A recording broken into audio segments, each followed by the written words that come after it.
10 నిమిషాలు ఎక్కువైపోయింది.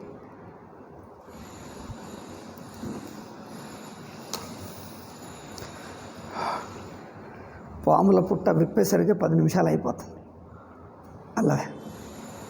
ಇದೆಲ್ಲ ಅಂಗಡಿ ಎಲ್ಲ ತೆರೆಯೋದಕ್ಕೆ ಒಂದು 10 ನಿಮಿಷ ಹೋಗಿಬಿಡ್ತದೆ. ಈಗ ಸರಿ ಆಯಿತು. ಈಗ ಓಂ ಗುರುರ್ಬ್ರಹ್ಮ ಗುರುರ್ವಿಷ್ಣು ಗುರುರ್ದೇವೋ ಮಹೇಶ್ವರ ಗುರು ಸಾಕ್ಷಾತ್ ಪರಂ ಬ್ರಹ್ಮ ತಸ್ಮೈ ಶ್ರೀ ಗುರವೇ ನಮಃ. ಹೀಗಿಟ್ಟರೆ ನಿಮಗೆ ಚೆನ್ನಾಗಿ ಕಳಿಸ್ತದೆ. ಅವಸ್ಥೆಗಳು ಪರಸ್ಪರ ವಿಲಕ್ಷಣವಾಗಿವೆ ಹೊರತು ಭಿನ್ನವಲ್ಲ. ಭಿನ್ನ ಅಂದರೆ ದೇಶಕಾಲದಲ್ಲಿರುವುದು. ವಿಲಕ್ಷಣ ಅಂದರೆ ವಸ್ತು ಬೇರೆ ಬೇರೆ ಅಲ್ಲ, ತೋರುವ ಬಗೆಯಲ್ಲಿ ಬೇರೆ ಬೇರೆ ತರಹ ಅಷ್ಟೇ. ಒಂದೇ ವಸ್ತುವನ್ನು ನಿನ್ನೆ ಹೇಳಿದ್ದೀವಲ್ಲ, ದ್ರವ್ಯ ಗುಣ ಕರ್ಮ ಕ್ರಿಯೆಗಳು. ದ್ರವ್ಯ ಗುಣ ಕ್ರಿಯಾ ಕರ್ಮ ಸಂಬಂಧ ಇವುಗಳು ನಿಜವಾಗಿವೆ ಎಂದು ನೈಯಾಯಿಕರು ಇಟ್ಕೊಂಡರು. ದ್ರವ್ಯ ಒಂದು, ದ್ರವ್ಯಕ್ಕೆ ಗುಣ ಇದೆ. ವೇದಾಂತಿಗಳು ಹೇಳ್ತಾರೆ, ಈ ಪದಾರ್ಥಗಳನ್ನು, ಸಪ್ತ ಪದಾರ್ಥಗಳನ್ನು, 7 ಪದಾರ್ಥಗಳನ್ನು ಬಿಡಿ ಬಿಡಿಯಾಗಿವೆ ಎಂದು ನೀವು ಹೇಳಿದ್ದಿರಲ್ಲ, ಅವು ಬಿಡಿ ಎಲ್ಲಿವೆ? ಬಿಡಿ ಎಲ್ಲಿವೆ?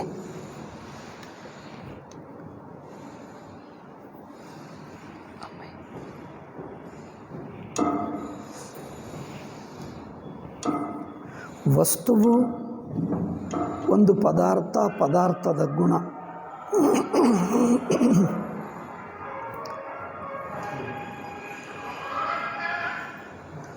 ಒಂದು ಪದಾರ್ಥ, ಪದಾರ್ಥದ ಗುಣ.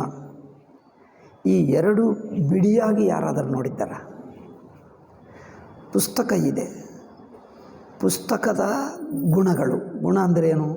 ಬಣ್ಣ, ಅಥವಾ ಅದು ಉದ್ದ ಅಂದರೆ ಏನು ಹೇಳ್ತಾರೆ, ಲೆಂತ್ ಆ್ಯಂಡ್ ವಿಡ್ತ್. ಉದ್ದ ಇದೆ, ಅಗಲ ಇದೆ, ದಪ್ಪಗ ಇದೆ. ಉದ್ದ, ಅಗಲ, ದಪ್ಪ ಎಂಬ ಗುಣಗಳಿವೆ. ಆ ಗುಣಗಳು ಪುಸ್ತಕಕ್ಕಿಂತ ಬಿಡಿಯಾಗಿ ನೋಡೋಕ್ಕಾಗ್ತದೆ? ಪುಸ್ತಕ ಅದರ ಗುಣಗಳು ಎನ್ನುವುದು ಸುಮ್ಮನೆ ಬಾಯಿ ಮಾತು, ಎರಡೂ ಒಂದೇ. ಬಿಡಿಯಾಗಿ ಹೇಗೆ ನೋಡುವುದು? ವಸ್ತುವಿನ ಕ್ರಿಯೆ. ನೀವು ಹೇಳ್ತೀವಿ ಮನುಷ್ಯ ನಡೆಯುತ್ತಾನೆ. ನಡೆಯುತ್ತಾನೆ ಅಂದರೆ ನಡೆಯುವುದೆಂಬ ಕ್ರಿಯೆ ಮನುಷ್ಯನಿಗಿಂತ ಬೇರೆ ಆಗಿದೆಯಾ? ಮತ್ತು ಮನುಷ್ಯ ಅವರ ನಡಿಗೆ ಎಂದು ಹೇಗೆ ನೋಡುವುದು? ಎರಡು ಮನುಷ್ಯನ ಭಾಗವೇ, ಮನುಷ್ಯರಲ್ಲಿ ಅಂತರ್ಭಾಗವೇ ನಡಿಗೆ, ಬಿಡಿಯಾಗಿಲ್ಲ. ಮನುಷ್ಯ ಅಂದ ಅವನ ನಡಿಗೆ ಎಂದು 2 ವಸ್ತುಗಳು ಎಂದು ಯಾರಾದರೂ ನೋಡಿದ್ದಾರ? ಮನುಷ್ಯನನ್ನು ಬಿಟ್ಟು ನಡಿಗೆ ಇಲ್ಲ. ಹೇಗೆ ಹಾವು ಹಗ್ಗ ಎಂದು 2 ಇವೆ ಎಂದು ಯಾರಾದರೂ ಹೇಳಬಹುದಾ? ಹಗ್ಗದ ತೋರುವ ಬಗೆಗೆ ಹಾವು ಹೇಳಿದ್ದೀವಿ ಅಷ್ಟೇ. ಹಗ್ಗ ತೋರುವ ಬಗೆನೇ ಹಾವು ಹೇಳಿದ್ದೇವೆ ಹೊರತು ಹಾವೆಂಬುದಿಲ್ಲ. ಅಥವಾ ಇನ್ನೊಂದು ಉದಾಹರಣೆ ನಿಮಗೆ ಚೆನ್ನಾಗಿ ಅರ್ಥವಾಗಬೇಕು. ಮನುಷ್ಯ ಕುಳಿತಿದ್ದಾನೆ, ನಿಂತಿದ್ದಾನೆ, ಬಗ್ಗಿದ್ದಾನೆ, ಮಲ್ಕೊಂಡ.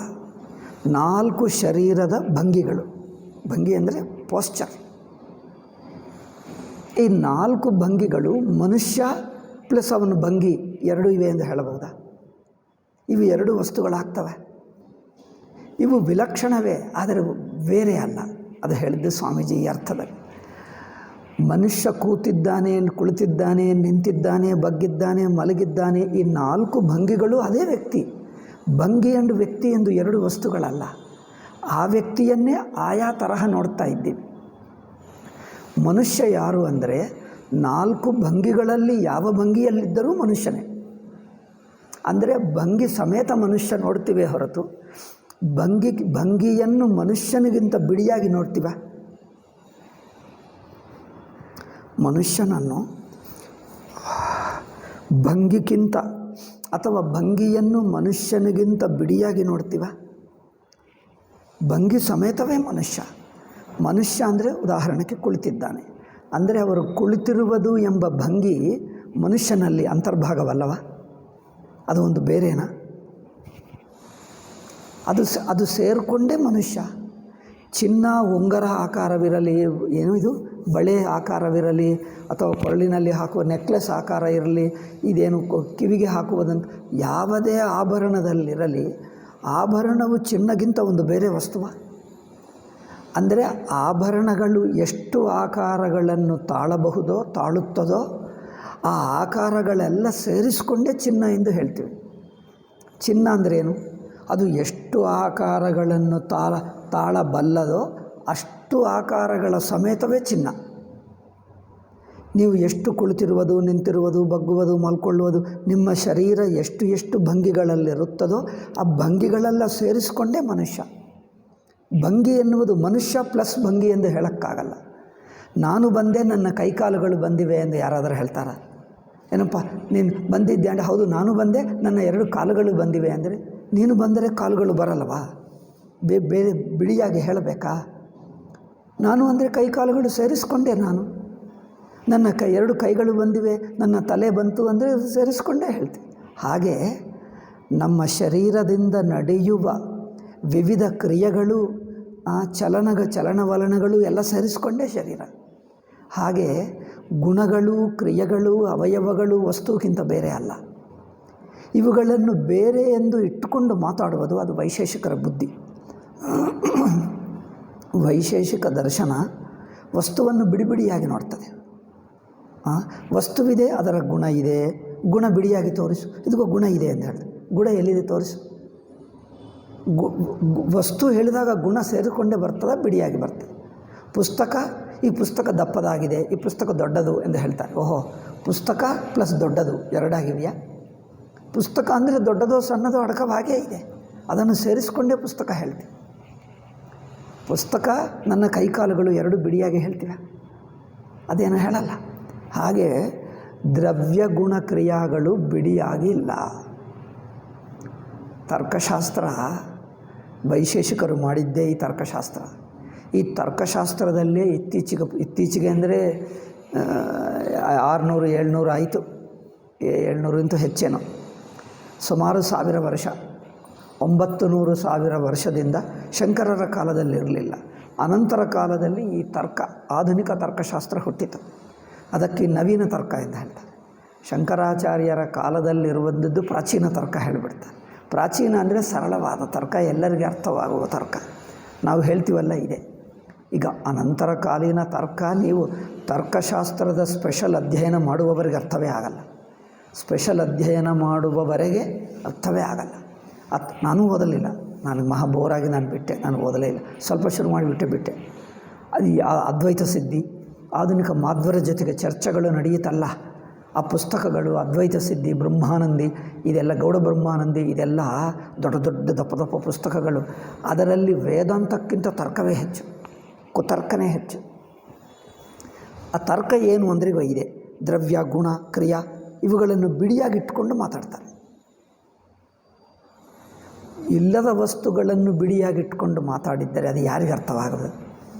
ಅದೇ ಸ್ಟ್ಯಾಂಡರ್ಡ್ ಆಗಿಬಿಟ್ಟಿತು. ಸಂಸ್ಕೃತ ಪಂಡಿತರು ಈಗ ವಾಕ್ಯಾರ್ಥ ಸದಸ್ಸುಗಳು, ಇಲ್ಲಿ ಪಂಡಿತರು ಪೀಠಗಳಲ್ಲಿ, ಮಠಗಳಲ್ಲಿ, ಸಾಂಪ್ರದಾಯಿಕರಲ್ಲಿ ದೊಡ್ಡ ದೊಡ್ಡ ಪಂಡಿತರು ಕೂತ್ಕೊಂಡು ಚರ್ಚೆ ಮಾಡ್ತಾರೆ ಅಂದರೆ ಈ ತರ್ಕಶಾಸ್ತ್ರವೇ. ಅದು ಏನಿದೆ ಅಂದರೆ ಏನಿಲ್ಲ, ಬೋರು ತರ್ಕಶಾಸ್ತ್ರ. ಎಲ್ಲರೂ ತರ್ಕಶಾಸ್ತ್ರ ಪಂಡಿತರಾಗಿಬಿಟ್ಟರು. ಒಂದು ಮಾತು ಹೇಳಬೇಕಾದರೆ ತಿರುಗಿಸಿ ಸುತ್ತಿ ಹೇಳ್ತಾರೆ, ನೇರಾಗಿ ಹೇಳುವುದೇ ಇಲ್ಲ. ಅದು ತರ್ಕಶಾಸ್ತ್ರ. ಶಂಕರರ ಕಾಲದಲ್ಲಿ ಈ ನವೀನ ತರ್ಕ ಇರಲಿಲ್ಲ, ಅದಕ್ಕೆ ನವೀನ ತರ್ಕದಿಂದ ಹೇಳ್ತಾರೆ. 10ನೇ ಶತಮಾನದಲ್ಲಿ ಗಂಗೇಶೋಪಾಧ್ಯಾಯ ಎಂಬ ಪಂಡಿತನು, ಬೆಂಗಾಲಿ ಪಂಡಿತನು ಶುರು ಮಾಡಿದ ಇದು.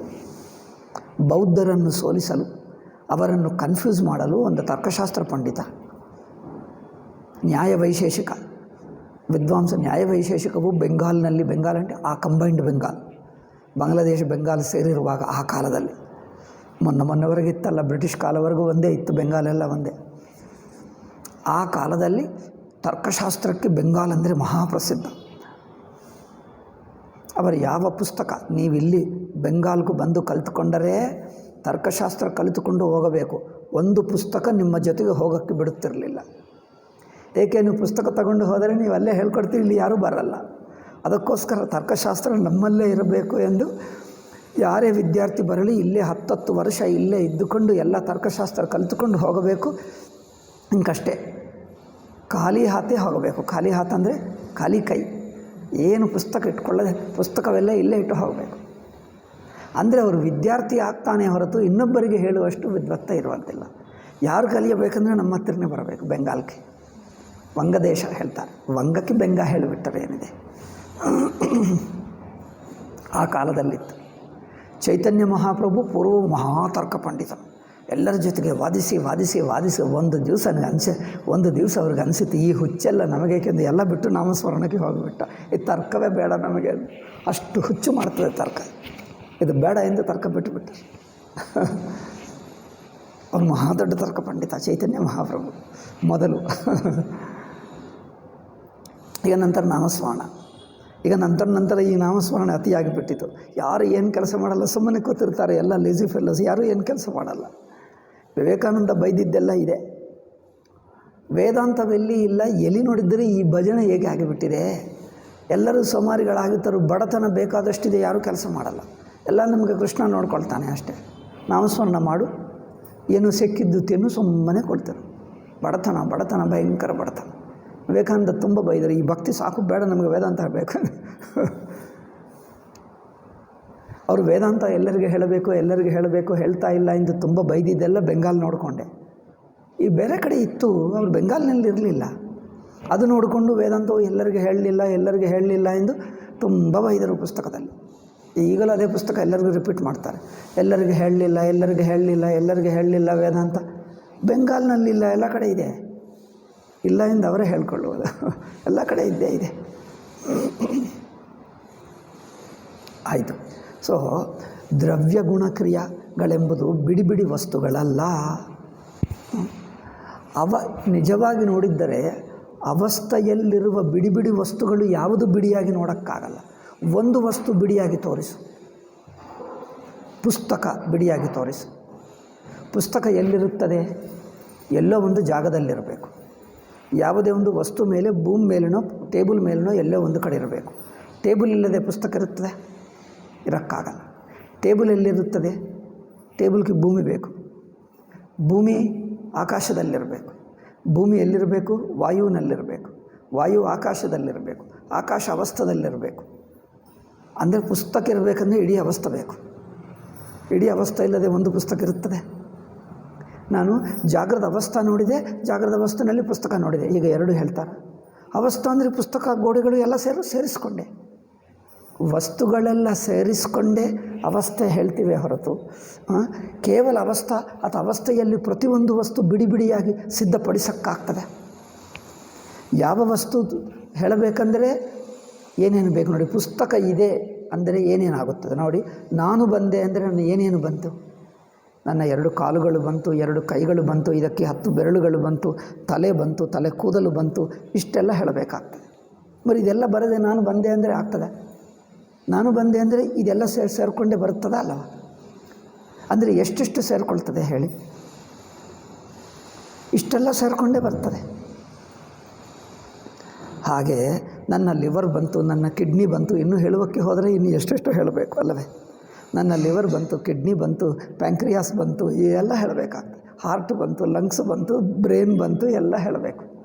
ಹಾಗೆ ಪ್ರಪಂಚದಲ್ಲಿ ಅವಸ್ಥೆಯಲ್ಲಿ ಯಾವುದೇ ಒಂದು ವಸ್ತು ಬಿಡಿಯಾಗಿ ಸಿದ್ಧಪಡಿಸೋಕ್ಕಾಗ್ತದೆ ಅಂದರೆ ಬಿಡಿಯಾಗಿ ಇದೆ ಎಂದು ಹೇಳೋಕ್ಕಾಗ್ತದೆ. ಅದು ಇದೆ ಅಂದರೆ ಸುತ್ತಿರುವ ಜಾಗ ಹೇಳಬೇಕು. ಜಾಗ ಹೇಳುವುದಂದರೆ ದೇಶ ಬರ್ತದೆ, ದೇಶ ಬಂದರೆ ಕಾಲ ಬರುತ್ತದೆ, ಕಾಲ ಬಂದರೆ ಪ್ರಪಂಚ ಬರುತ್ತದೆ, ಪೃಥ್ವಿ ಬರುತ್ತದೆ. ಪೃಥ್ವಿ ಇಲ್ಲದೆ ನಾವಿರ್ತೀವ? ಬರೀ ಪೃಥ್ವಿ ಬಂದೇ ಬಿಟ್ಟಿತು. ಪೃಥ್ವಿ ಅಲ್ಲವೇ? ಸೂರ್ಯನಿಲ್ಲದಿದ್ದರೆ ಇರ್ತೀವ? ಸೂರ್ಯನ ಬೆಳಕು ಬೇಕು. ಸೂರ್ಯನ ಬೆಳಕು ಇದ್ದರೆ ಹಗಲು ರಾತ್ರಿ ಆಗುತ್ತದೆ. ವಾಯು ಬೀಸಬೇಕು, ವಾಯು ಬೇಕಾಗ್ತದೆ, ನೀರು ಬೇಕಾಗ್ತದೆ, ಊಟ ಬೇಕಾಗ್ತದೆ. ಅಂದರೆ ನಾನಿದ್ದೇನೆ ಅಂದರೆ ಎಷ್ಟು ವಸ್ತುಗಳು ಬೇಕು? ಇಡೀ ಅವಸ್ಥೆ ಬೇಕು. మరి ಇಡೀ ಅವಸ್ಥೆಗಿಂತ ಬಿಡಿಯಾಗಿ ನಾನಿದ್ದೀನ? ಅದರಿಂದ ನಾನು ಅಂದರೆ ಯಾರು ಬಂದರು? ಇಡೀ ಅವಸ್ಥೆ. ಅದಕ್ಕೋಸ್ಕರ ನಾನು ಹಿಂದೆ ಹೇಳುತ್ತಿದ್ದೆ ನೋಡಿ, ನಾನು ಅಂದರೆ ಮನಸ್ಸು ಅಂದರೆ ಪ್ರಪಂಚ ಅಂದರೆ ಅದು 4 ಒಂದೇ ಅಂತ ಹೇಳಿಬಿಟ್ಟೆ ನೋಡಿ. 4 ಒಂದೇ. ಈ ಅವಸ್ಥೆ ಅಂದರೆ ಪ್ರಪಂಚ ಅಡಕವಾಗಿದೆ.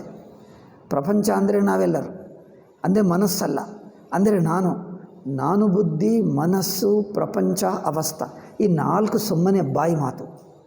ಈ 4 ಸೇರಿಸ್ಕೊಂಡು ಒಂದೇ. ಅಂದರೆ ಯಾವುದು ಒಂದು ಹೇಳಿದರೂ ಮಿಕ್ಕ 3 ಬಂದುಬಿಡ್ತವೆ. ಮಿಕ್ಕ 3 ಬರದೆ ಒಂದು ಹೇಳೋಕ್ಕಾಗಲ್ಲ. ನಾನೊಬ್ಬನಿರ್ತೀನ ಮನಸ್ಸಿಲ್ಲದೆ ನಾನಿರುವುದಿಲ್ಲ. ನಾನು ಮನಸ್ಸು ಈ 2, ಮಿಕ್ಕ ಪ್ರಪಂಚ ಇಲ್ಲದೆ, ಪ್ರಪಂಚ ಒಳಗೆ ಇದ್ದೀವಿ. ಮಿಕ್ಕ ಪ್ರಪಂಚ ಇಲ್ಲದೆ ನಾನು ಮನಸ್ಸು ಹೇಳೋಕ್ಕಾಗ್ತದ? ಆಗಲ್ಲ.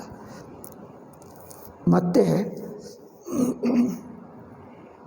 ಪ್ರಪಂಚವು ಅವಸ್ಥೆ ಒಳಗೆ ಇದೆ. ಅವಸ್ಥೆ ಇಲ್ಲದೆ ಪ್ರಪಂಚ ಇರುತ್ತದೆ. ನಾನು ಎಚ್ಚರದಲ್ಲಿ ಇಲ್ಲದಿದ್ದರೆ ಪ್ರಪಂಚ ತೋರ್ತದೆ? ಇಲ್ಲ. ಎಚ್ಚರ ಅವಸ್ಥೆಯಲ್ಲಿ ಇಲ್ಲದೇ ಇರುವವನಿಗೆ ಪ್ರಪಂಚವೇ ಇಲ್ಲ. ಎಚ್ಚರ ಪ್ರಪಂಚ ಜಾಗೃತಿನಲ್ಲಿ ಇರುವವರೆಗೆ ಜಾಗೃತ ಪ್ರಪಂಚ. ಹೀಗೆ ಇವೆಲ್ಲ ಸೇರಿಕೊಂಡು ಬಂದೆ. ಹಾಗೆ ಸ್ವಾಮೀಜಿ ಅಲ್ಲಿ ತರ್ಕದಿಂದ ಸಿದ್ಧಪಡಿಸ್ತಾರೆ ಬ್ರಹ್ಮಸೂತ್ರದಲ್ಲಿ. ಆದ್ದರಿಂದ ಇಲ್ಲಿ ವಿಷಯವೇನೆಂದರೆ,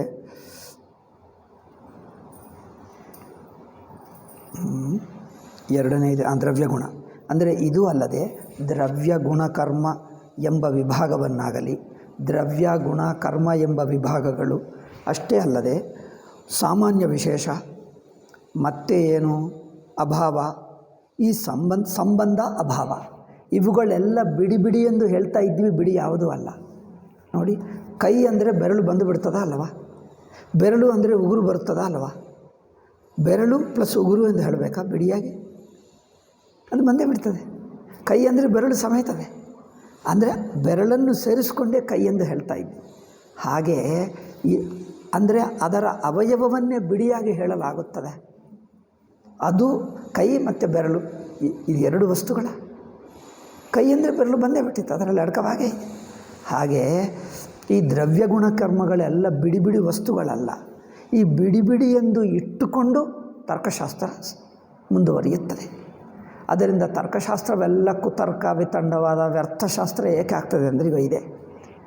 ಆ ವಸ್ತುಗಳೇ ಬಿಡಿಯಲ್ಲ, ಅದು ಹೇಳುವುದಲ್ಲಿ ಏನರ್ಥಪ್ಪ?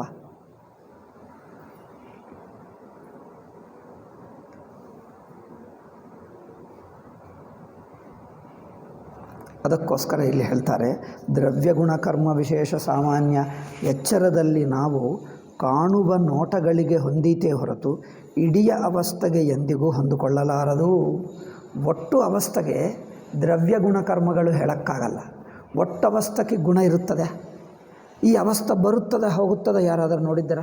ಅವಸ್ಥೆ ಹೋಗ್ತಾ ಇದೆ ಬರ್ತಾ ಇದೆ ಯಾರಾದರೂ ನೋಡಿದ್ದಾರ? ಅಂದರೆ ಅವಸ್ಥೆಗೆ ಕ್ರಿಯೆ ಇದೆಯಾ? ಕ್ರಿಯೆ ಎಂಬುದು ಒಂದು ಪದಾರ್ಥಕ್ಕೆ ದೇಶದ ಕಾಲದ ಒಳಗೆ ಇರುವ ಒಂದು ಆಕಾರಕ್ಕೆ ಅಲಗಾಟ ಇರುತ್ತದೆ. ಅಲಗಾಟ ಅಂದರೆ ಚಲನ. ಒಟ್ಟು ಅವಸ್ಥೆ ಚಲಿಸುವುದು ಯಾರಾದರೂ ನೋಡಿದ್ದಾರೆ? ಚಲಿಸಬೇಕಂದರೆ ದೇಶದಲ್ಲಿ ಕಾಲದಲ್ಲಿ ಇರುವುದೇ ಚಲನ. ಒಟ್ಟು ಅವಸ್ಥೆ ಕಾಲ ಒಳಗಿದೆಯಾ? మరి ಚಲನ ಹೇಗೆ ಆಗುತ್ತದೆ? మరి ಅವಸ್ಥೆ ಹೋಯಿತು ಬಂತು ಎಂದು ಹೇಗೆ? ಅವಸ್ಥೆ ಹೋಯಿತು ಬಂತು ಎಂದು ಹೇಗೆ ಹೇಳಿದ್ದೀರಿ? ಎಚ್ಚರ ಹೋಗ್ತದೆ, ಕನಸು ಬರ್ತದೆ, ಕನಸು ಹೋಗ್ತದೆ, ಎಚ್ಚರ ಬರ್ತದೆ. ಯಾವುದೋ ನೋಡಿದ್ದಂತೆ ಮಾತಾಡ್ತಾ ಇದ್ದೀರಿ. ಯಾವಾಗ ಹೋಗೋದು ಯಾರು ನೋಡಿದ್ದಾರೆ? ನೀನು ನೋಡಿದ್ದೀಯಾ? ನೀನಂದರೆ ಯಾರು? ಸಾಕ್ಷಿ ದೃಷ್ಟಿಗೆ ಎಚ್ಚರಾವಸ್ಥೆ ಇಲ್ಲವೇ ಇಲ್ಲ. ಈಗ ಜಾಗೃತ ಜ್ಞಾತೃವಿಗೆ ಅವಸ್ಥೆ ಒಳಗೆ ಇದ್ದಾನೆ. ಜಾಗೃತ ಅವಸ್ಥೆ ಹೋಗುವುದನ್ನು ಜಾಗೃತ ಜ್ಞಾತೃ ಹೇಗೆ ನೋಡ್ತಾನೆ? ತಾನೇ ಅವಸ್ಥೆ ಒಳಗೆ ತಾನು ಬರುತ್ತಿದ್ದು ನೋಡ್ತಾನೆ. ಜಾಗೃತ ಜ್ಞಾತೃ ಬರುತ್ತಿದ್ದು ಜಾಗೃತ ಜ್ಞಾತೃಗೆ ಗೊತ್ತಾಗ್ತದೆ. ಜಾಗೃತ ಜ್ಞಾತೃ ಹೋಗುತ್ತಾ ಇದ್ದಾನೆ, ಜಾಗೃತ ಜ್ಞಾತೃ ಬರುವುದು ಹೋಗುವುದು ಗೊತ್ತಾಗಲ್ಲ. ಏಕೆ? ನಾನು ನರ್ತಕಿ ನೃತ್ಯ ಭಂಗಿ ಮಾಡ್ತಾ ಇದ್ದರೆ ಈಗ ಒಂದು ನೃತ್ಯ ಬಂತು, ಒಂದು ಅವತಾರ, ಇದು ಹೋಯಿತು, ಇನ್ನೊಂದು ಅವತಾರ ಬಂತು. ಪ್ರೇಕ್ಷಕರಿಗೆ ಅನಿಸುತ್ತದೆ, ಈ ಅವತಾರ ಮುಗಿಯಿತು, ಇನ್ನೊಂದು ಅವತಾರ ಶುರುವಾಯಿತು, ಅದು ಹೋಯಿತು, ಇನ್ನೊಂದು ಅವತಾರ. ನರ್ತಕಿಗೆ ಯಾವುದು ಶುರುವಾಯಿತು, ಯಾವುದು ಹೋಯಿತು, ಎಲ್ಲವೂ ನನ್ನ ಕೈಕಾಲೇ. ಯಾವುದು ಶುರುವಾಯಿತು, ಯಾವುದು ಹೋಯಿತು, ನಾನೇ ಇದ್ದೀನಿ. ಶುರು ಇಲ್ಲ, ಮುಗಿಯುವುದೂ ಇಲ್ಲ.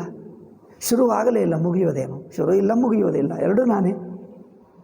ಅಂದರೆ ಶುರು ಮಾಡುವಕ್ಕೆ ಮುಂಚೆ ನಾನೇ, ಶುರು ಮಾಡಿದ ನಂತರ ನಾನೇ ಆಗುವಾಗ ಶುರುಕ್ಕೇನರ್ಥ ಅಲ್ಲ? ಶುರು ಆಗುವಕ್ಕೆ ಮುಂಚೆ ನಾನೇ ಇದ್ದೇನೆ, ಶುರುವಾಯಿತು ಆಯಿತು, ಏನು ವ್ಯತ್ಯಾಸ ಅಂದರೆ ನಾನೇ. మరి ಮೊದಲು ನಾನೇ ನಂತರ ನಾನೇ ಅಂದರೆ ಏನಾಗಲಿಲ್ಲ, ಅದೇ ನಾನು. ನನ್ನಲ್ಲಿ ಏನಾದರೂ ಪರಿವರ್ತನೆ ಆದರೆ ಪರಿವರ್ತನೆ. ಮೊದಲು ನಾನೇ ನಂತರ ನಾನೇ ಅಂದರೆ ನಾನೇ ಇದ್ದೀನಿ, ಏನು ವ್ಯತ್ಯಾಸವೇ? ಇವತ್ತು ಏನು ಬುಧವಾರ, 5 ನಿಮಿಷ ನಂತರ ಬುಧವಾರವೇ. 5 ನಿಮಿಷ ನಂತರ ಬುಧವಾರನ ಇನ್ನೊಂದು ವಾರ ಆಗಲ್ವಾ? ಏನಪ್ಪ ಈಗ ಬುಧವಾರ ಆದರೆ 5 ನಿಮಿಷ ನಂತರ ಬುಧವಾರನೇ ಆಗುತ್ತೆ, ಇನ್ನೊಂದು 10 ನಿಮಿಷ ನಂತರ ಅದು ಬುಧವಾರನೇ. ಅಯ್ಯೋ ಇದೇನು ಅಂದರೆ ಎಲ್ಲ ಕಾಲ ಸೇರಿಸ್ಕೊಂಡೇ ಬುಧವಾರ ಅಂದರೆ ಬಿಡಿಯಾಗಿ ಹೇಳೋಕ್ಕಾಗಲ್ಲ. ಹಾಗೆ ಇದು ಅಷ್ಟೇ. ಒಟ್ಟು ಅವಸ್ಥೆಯನ್ನು ನೋಡಿದರೆ ಅದರ ಅಲಗಾಟ ಯಾರೂ ನೋಡಲೇ ಇಲ್ಲ. ಅದರಿಂದ ಅವಸ್ಥಕ್ಕೆ ಕ್ರಿಯೆ ಇದೇನು ಪ್ರಶ್ನೆ, ಅವಸ್ಥಕ್ಕೆ ಗುಣಗಳಿವೆಯೇನು, ಅವಸ್ಥಕ್ಕೆ ಅವಯವಗಳಿವೇನು. ಅವಸ್ಥಕ್ಕೆ ಅವಯವಗಳು ಅಂದರೆ ಅವಸ್ಥ ಒಳಗಿನ ಪದಾರ್ಥಗಳು, ಅವಸ್ಥಕ್ಕೆ ಪದಾರ್ಥಗಳೆಲ್ಲ ಸೇರಿಸಿಕೊಂಡೇ ಅವಸ್ಥ. ಈ ಅವಸ್ಥಕ್ಕೆ ಅವಯವಗಳು ಎಲ್ಲಿ ಹೇಳಬೇಕು? ಅವಸ್ಥ ಒಳ್ಳೆಯದ ಕೆಟ್ಟದ, ಚೆನ್ನಾಗಿದೆಯಾ, ದೊಡ್ಡದ, ಸಣ್ಣದ, ಯಾವ ಗುಣಗಳು ಹೇಳೋಕ್ಕಾಗಲ್ಲ. ಏಕೆ? ಎಲ್ಲ ಗುಣಗಳು ಅವಸ್ಥ ಒಳಗಿನ ಪದಾರ್ಥಗಳಿಗೆ ಈ ಗುಣಗಳಿರುತ್ತವೆ ಹೊರತು ಒಟ್ಟವಸ್ಥಕ್ಕೆ ಗುಣಗಳೇ ಇಲ್ಲ. ಒಟ್ಟವಸ್ಥಕ್ಕೆ ಯಾವಾಗ ಗುಣಗಳಿಲ್ಲವೋ ಆವಾಗ ಅವಸ್ಥ ಕುರಿತು ಏನು ಗುಣಗಳು ಹೇಳೋಕ್ಕಾಗ್ತವೆ? ಮರಿ ದ್ರವ್ಯ ಗುಣ ಹೇಳ್ತೀರಿ, ಏನು ದ್ರವ್ಯ ಎಲ್ಲಿ, ಗುಣವೆಲ್ಲಿ? ಓಕೆ, ಕ್ರಿಯಾ, ಅವಸ್ಥ ಒಳಗಿನ ಕ್ರಿಯಾ ಆದರೆ ಕ್ರಿಯೆ ಸೇರಿಸಿಕೊಂಡೇ ಅವಸ್ಥ ಅಲ್ಲವೇ? ನಾನು ಇಲ್ಲಿದ್ದರೆ ನಾನು, ಅಲ್ಲಿ ಹೋದರೆ ನಾನು, ಅಲ್ಲಿ ಎರಡು ಸೇರಿಸಿಕೊಂಡೇ ನಾನು. ನನ್ನ ಅಲಗಾಟಗಳ ಸಮೇತ ನಾನು ಅಲಗಾಡಿದ್ದರೆ ನಾನು ಇನ್ನೊಬ್ಬರ ವ್ಯಕ್ತಿ ಆಗಿಬಿಡ್ತೇನೆ. ಹೀಗಿದ್ದವನು ನಾನು ಹೀಗೆ ಕೈ ಎತ್ತಿದೆ, ಇನ್ನೊಬ್ಬ ವ್ಯಕ್ತಿ ಆಗ್ತಾನ? ಆಗಲ್ಲ. ನಾನು ಹೀಗಿದ್ದವನು ಹೀಗೆತ್ತಿದ್ದರೂ ಅವನೇ. ಅಂದರೆ ಏನು? ಅಲಗಾಟ ಸಮೇತನೇ ಮನುಷ್ಯ. ಇವನ ಚಲನಗಳ ಸಮೇತನೇ ಮನುಷ್ಯ. ಚಲನಗಳನ್ನು ಸೇರಿಸಿಕೊಂಡೇ ಮನುಷ್ಯನೇ ಹೊರತು ಚಲನಗಳಿಂದ ಮನುಷ್ಯನಿಗಿಂತ ಎಡಿಷನಲ್ ಆಗಲ್ಲ, ಅತಿರಿಕ್ತ ಆಗಲ್ಲ.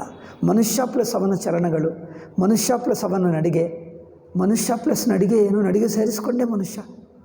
With all is movements he is the person. Fan ಅದರ ಏನು ಹೇಳ್ತಾರೆ, ತಿರುಗಾಟ ಹೇಳ್ತಾರೆ, ಅಲಗಾಟ ಹೇಳ್ತಾರೆ ಕನ್ನಡದಲ್ಲಿ.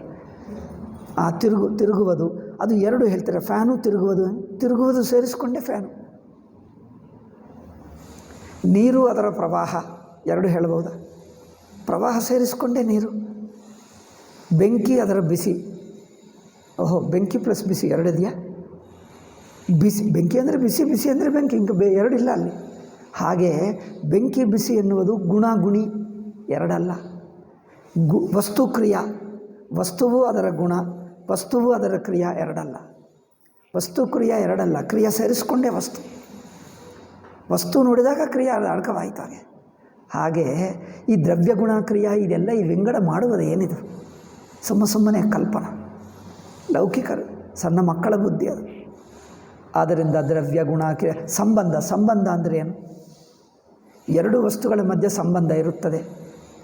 ಎರಡು ವಸ್ತುಗಳ ಸಂಬಂಧ ಇರುತ್ತದಲ್ಲ, ಆ ಸಂಬಂಧ ಎರಡು ವಸ್ತುಗಳಿಗಿಂತ ಬೇರೆನಾ ಅಥವಾ ಎರಡು ವಸ್ತುಗಳಲ್ಲಿ ಅಡಕವಾಗಿದೆಯಾ? ಬೇರೆ ಅಂದರೆ ಅದು ಮೂರನೇ ವಸ್ತು ಆಗ್ತದೆ. ಆ ಮೂರನೇ ಎಲ್ಲಿಂದ ಬಂತು ಅಂದರೆ ಎರಡು ವಸ್ತುಗಳ ಪುಸ್ತಕ ಕೈಯಿಂದ ಪುಸ್ತಕ ಮುಟ್ಟಿದೆ ನಾನು. ಈ ಕೈ ಪುಸ್ತಕ ಎರಡನ್ನು ಮುಟ್ಟುವುದಕ್ಕೆ ಮಧ್ಯದಲ್ಲಿ ಒಂದು ಸಂಬಂಧವಿದೆ ಎಂದು ನೈಯಾಯಿಕರು ಹೇಳ್ತಾರೆ, ನ್ಯಾಯ ವೈಶೇಷಿಕರು. ಸಂಬಂಧ ಇದೆ ಅಂದರೆ ಸಂಬಂಧ ಅಂದರೆ ಏನು? ಕೈ ಎತ್ತಿ ತೋರಿಸು, ಏನಿದೆ ನೋಡ್ತೀನಿ. ಅದು ಏನು ಕಂಡು ಬರ್ತಾ ಇಲ್ಲ. ನಿಮಗೆ ಕಂಡು ಬಂತ? ಎರಡಕ್ಕೆ ಮಧ್ಯೆ ಸಂಬಂಧ ಇದ್ದಂತ ಅದು ಏನಿದೆ ನೋಡು, ಹೇಳೋದು ಎಲ್ಲಿದೆ? ಅದು ಕೈಯಲ್ಲಿದೆಯಾ, ಪುಸ್ತಕದಲ್ಲಿದೆಯಾ, ಎರಡಕ್ಕೆ ಮಧ್ಯದಲ್ಲಿದೆಯಾ, ಅಥವಾ ಎರಡಿಗಿಂತ ಬಿಡಿಯಾಗಿದೆಯಾ? ಸುಮ್ಮನೆ ತರ್ಕಾಯ ಮಾತಕ್ಕೇನು ಅರ್ಥವೇ? ಇಷ್ಟೆಲ್ಲ ತರ್ಕ ಮಾಡಿದ್ದೇವೆ, ಏನಾದರೂ ಅರ್ಥ ಇದೆ? ಈ ಎರಡನ್ನು ಸೇರಿಸುವುದೆಂಬುದು ಒಂದು ಸಂಬಂಧ ಅಂತೆ. ಆ ಸಂಬಂಧ ಎಲ್ಲಿದೆ ತೋರಿಸು. ಸೂತ್ರ ಭಾಷ್ಯದಲ್ಲಿ ಏನೇನೋ ಚರ್ಚೆ ಮಾಡ್ತಾರೆ ಶಂಕರಾಚಾರ್ಯರು. ಈ ಎರಡು ವಸ್ತುಗಳಿಗಿಂತ ಸಂಬಂಧ ಎನ್ನುವುದು ಮೂರನೆಯದಾದರೆ ಅದು ಎಲ್ಲಿದೆ? ಪುಸ್ತಕ ಮೇಲೆ ಇದೆಯಾ, ಕೈಯಲ್ಲಿದೆಯಾ? ಅದು ಎಲ್ಲಿದೆ ಸಂಬಂಧ ಹೇಳು? ಮೂರನೆಯದಿದ್ದರೆ ಅದು ಎರಡಕ್ಕಿಂತ ಬೇರೆ ಮೂರನೆಯದು ಆಗಿದ್ದರೆ ಪುಸ್ತಕ ಕೈಯನ್ನು ತೆಗೆದುಬಿಟ್ಟರೂ ಸಂಬಂಧ ಇಲ್ಲಿರಬೇಕು. ಮೂರನೆಯದಲ್ಲವೇ? ಮೂರನೆಯದಂದರೆ ಥರ್ಡ್, ಸೆಪರೇಟ್ ಆಗಿದ್ದರೆ ಪುಸ್ತಕ ಕೈ ತೆಗೆದೆ, ಪುಸ್ತಕ ಅಲ್ಲಿಟ್ಟೆ, ಕೈ ಇಲ್ಲಿಟ್ಟೆ, ಅಲ್ಲಿ ಆ ಸಂಬಂಧ ಮಾತ್ರ ಇಲ್ಲಿ ತಂದಿಡು ಟೇಬಲ್ ಮೇಲೆ ಎಲ್ಲಿರ್ತದೆ? ಇದೆಲ್ಲ ಚರ್ಚೆ ಮಾಡ್ತಾರೆ ಸೂತ್ರ ಭಾಷ್ಯದಲ್ಲಿ. ಅದನ್ನೇ ನಾನು ಹೇಳ್ತಾ ಇದ್ದೇನೆ. ಬೇರೆ ಎಲ್ಲಿದೆ? ಬೇರೆ ಅಲ್ಲ ಹೇಳ್ತಾರೆ. మరి ಎಲ್ಲಿದೆ? ಕೈಯಲ್ಲಿದೆಯಾ? ಅಲ್ಲ. ಪುಸ್ತಕದಲ್ಲಿದೆಯಾ? ಅಲ್ಲ. ಎರಡರ ಮಧ್ಯೆ ಇದೆ ಅಂದರೆ ಸ್ವಲ್ಪ ಇಲ್ಲಿ ಸ್ವಲ್ಪ ಅಲ್ಲಿ ಇದೆಯಾ? ತೋರಿಸು. ಬರೀ ಸಂಬಂಧ ಹೇಳ್ತೀವಿ ಎಲ್ಲಿ? ಅಯ್ಯೋ ರಾಮ, ಇವೆಲ್ಲ ಕಲ್ಪನಾ ಮಾತ್ರ, ಏನಿಲ್ಲ ಅದು.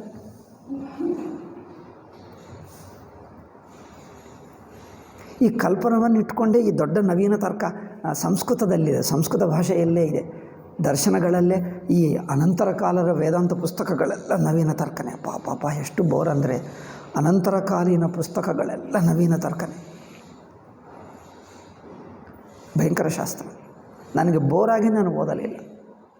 ಸಚ್ಚಿದಾನಂದ ಸ್ವಾಮೀಜಿ ಪ್ರಕ್ರಿಯೆಗೆ ಬರುವಕ್ಕೆ ಮುಂಚೆಯೇ ಇವರೆಲ್ಲ ಅನುಭವಕ್ಕೆ ವಿರುದ್ಧವಾಗಿ ಶುಷ್ಕ ತರ್ಕ ಮಾಡ್ತಾ ಇದ್ದಾನೆ. ನಾನು ಪಕ್ಕಕ್ಕಿಟ್ಟೆ, ಇದು ಬೇಡ ನನಗೆ.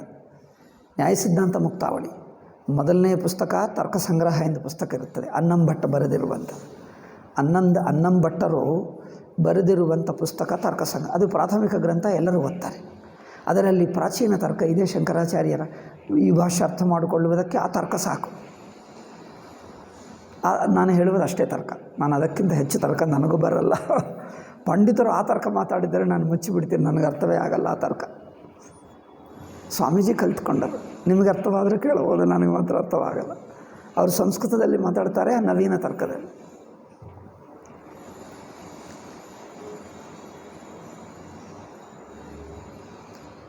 ಅದರಲ್ಲಿಯೂ ಇದು ಹೇಳ್ತಾರೆ, ದ್ರವ್ಯ ಬೇರೆ, ಗುಣ ಬೇರೆ, ದ್ರವ್ಯ ಬೇರೆ, ಕ್ರಿಯೆ ಬೇರೆ. మరి ಆ ಕ್ರಿಯಾ ಸಮೇತ ವಸ್ತು ಎಂದು ಹೀಗೆ ಮಾತಾಡ್ತಾರೆ. ಅಂದರೆ ಏನು? ಕ್ರಿಯಯುಕ್ತ ಮನುಷ್ಯ, ಗುಣಯುಕ್ತ ಮನುಷ್ಯ ಎಂದು ಹೇಳ್ತಾರೆ. ಕ್ರಿಯೆಯುಕ್ತ ಮನುಷ್ಯ ಏನಪ್ಪ? ಕ್ರಿಯ ಮನುಷ್ಯನಲ್ಲಿ ಅಂತರ್ಭಾಗ. ಕ್ರಿಯೆಯುಕ್ತ ಮನುಷ್ಯ ಅಂದರೆ ಕ್ರಿಯರಹಿತ ಮನುಷ್ಯ, ಕ್ರಿಯೆಯುಕ್ತ ಮನುಷ್ಯ ಎರಡು ಇರುತ್ತದೆ. ಮನುಷ್ಯನ ಆಕಾರ ಹೇಳಿ, ಆಕಾರ ಸಮೇತ ಮನುಷ್ಯ, ಆಕಾರ ರಹಿತ ಮನುಷ್ಯ, ಹೀಗೆ ಮಾತಾಡ್ಬೋದಾ? ಇದು ಶುಷ್ಕ ತರ್ಕ. ಶುಷ್ಕ ತರ್ಕ ಅಂದರೆ ಅನುಭವದಲ್ಲಿ ಇಲ್ಲ. ಅನುಭವದಲ್ಲಿ ಇಲ್ಲದೇ ಇರುವುದನ್ನು ಸುಮ್ಮನೆ ಇದ್ದಂತೆ ಬಿಡಿಸಿ ಮಾತಾಡುವುದು ಶುಷ್ಕ ತರ್ಕ, ವ್ಯರ್ಥ ತರ್ಕ. ಇದು ವಿತಂಡವಾದ, ಹೀಗೆ ಇರುತ್ತೆ. ಮನುಷ್ಯನ ಆಕಾರ ಸಮೇತ ಮನುಷ್ಯ ಅಂದರೆ ಆಕಾರವಿಲ್ಲದ ಮನುಷ್ಯ ಇರ್ತಾನ? మరి ಆಕಾರ ಹೇಳುವುದೇಕೆ? ಹೀಗೆ ಮಾತಾಡ್ತಾರೆ. ಅದರಿಂದ ಆಕಾರ ಸಮೇತ ಮನುಷ್ಯ,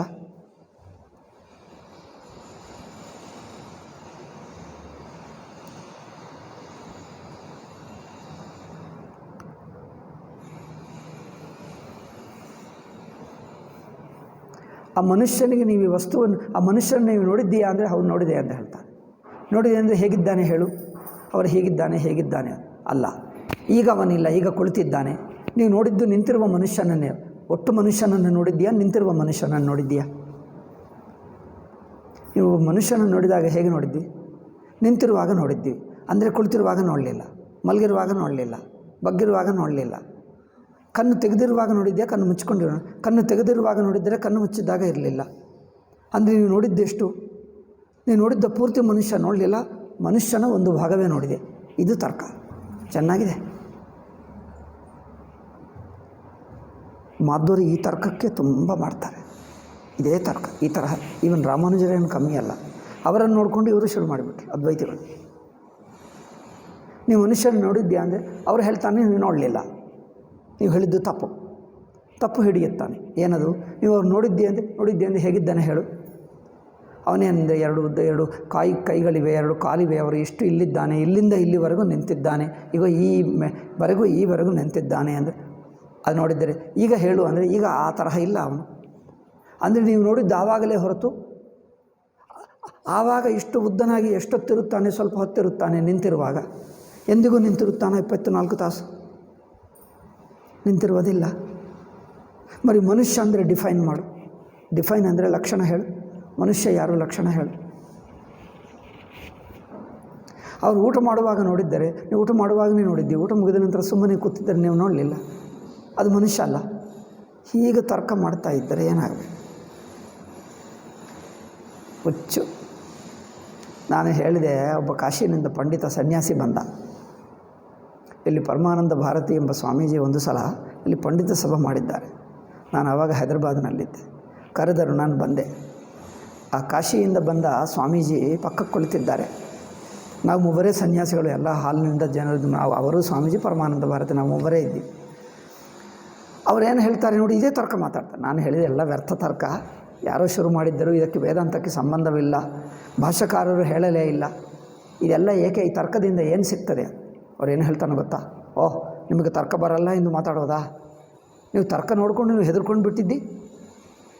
ನೋಡಿ ಹೇಗೆ ಮಾತಾಡ್ತಾರೆ. ನೀವು ತರ್ಕ ಬರಲ್ಲ ಎಂದು, ತರ್ಕ ಅಂದರೆ ನಿಮಗೆ ಹೆದರಿಕೆ ಆಯಿತಾ? ಅದಕ್ಕೋಸ್ಕರ ಹೀಗೆ ಮಾತಾಡ್ತಾ ಇದ್ದಿ. ಇದು ನೋಡು, ಮ್ಯಾನಿಪುಲೇಟಿವ್ ಭಾಷೆ ನೋಡು, ಬ್ಲ್ಯಾಕ್ ಮೇಲಿಂಗ್ ಭಾಷೆ ಇದು. ಇದಲ್ಲವೇ? ಸಂಬಂಧವಿಲ್ಲದೆ ತರ್ಕ ತೊಗೊಂಡು ಬಂದು ನೀವು ತರ್ಕ ನೋಡಿದರೆ ಹೆದರ್ಕೊಂಡಿದ್ದಿ. ಅದಕ್ಕೋಸ್ಕರ ನೀವು ಈ ತರ್ಕ ಬೇಡ, ಈ ತರ್ಕಶಾಸ್ತ್ರ ವ್ಯರ್ಥ ಎಂದು ಹೇಳ್ತಾ ಇದ್ದೀವಿ. ಏಕೆಂದರೆ ನೀವು ತರ್ಕ ನೋಡಿ ಹೆದರ್ಕೊಂಡು. ಅವ್ರು ಹಿಂದಿಯಲ್ಲಿ ಮಾತಾಡಿದ, ಅಪ್ ತರ್ಕಸೆ ಡರ್ಗಯೇ ಸ್ವಾಮೀಜಿ ಎಂದು ಹೇಳ್ತಾರೆ. ಅಬ್ಬಾ, ನಾನು ಅಂದ್ಕೊಂಡೆ ಈಗ ಈ ತರ್ಕ ಬುದ್ಧಿ, ಈಗ ಇದೇ ಈ ವಿತಂಡವಾದ, ಈ ಮೂರ್ಖ ಬುದ್ಧಿಯನ್ನು ಕಾಶಿಯಿಂದ ಬಂದ ಆ ಸನ್ಯಾಸಿ ಈಗ ಅಂದ್ಕೊಂಡೆ ಈಗ ಈ ಮೂರ್ಖ ಬುದ್ಧಿ. ನೋಡಿ ಹೇಗೆ ಅವರ ತರ್ಕದಿಂದಲೇ ಈ ಬ್ಲ್ಯಾಕ್ ಮೇಲಿಂಗ್ ಭಾಷೆ. ಆ ತರ್ಕದಿಂದ ನೀವು ಹೆದರ್ಕೊಂಡಿದ್ದೀರಿ ಅಂದರೆ ಏನರ್ಥ? ವಿಷಯವು ನೇರಾಗಿ ಮಾತಾಡು ತರ್ಕ ಏಕೆ? ಆ ಸಂಬಂಧವಿಲ್ಲದ ತರ್ಕ ಅಂದರೆ ನೀವು ತರ್ಕದಿಂದ ಹೆದರ್ಕೊಂಡಿದ್ದೀರಿ. ಇದೆಲ್ಲ ಮ್ಯಾನಿಪುಲೇಟಿವ್ ಬ್ಲ್ಯಾಕ್ ಮೇಲಿಂಗ್ ಭಾಷೆ. ನಿಜವಾದ ಪಾಂಡಿತ್ಯಕ್ಕಿಂತ ಬ್ಲ್ಯಾಕ್ ಮೇಲಿಂಗೇ ಹೆಚ್ಚಿರುತ್ತದೆ. ಈ ಕಾಲದಲ್ಲಿ ಕಮ್ಯುನಿಸ್ಟ್ಗಳು, ಮುಸಲ್ಮಾನರು, ಕ್ರಿಶ್ಚಿಯನ್ಸ್ ಹೀಗೆ ಥರ ಮಾತಾಡ್ತಾರೆ. ಮುಸಲ್ಮಾನರು ಸ್ವಲ್ಪ ಮಟ್ಟಿಗೆ ಹೀಗೆ, ಕಮ್ಯುನಿಸ್ಟ್ಗಳು ಹೀಗೆ. ಇದೆಲ್ಲ ಬ್ಲ್ಯಾಕ್ ಮೇಲಿಂಗ್ ಭಾಷೆ.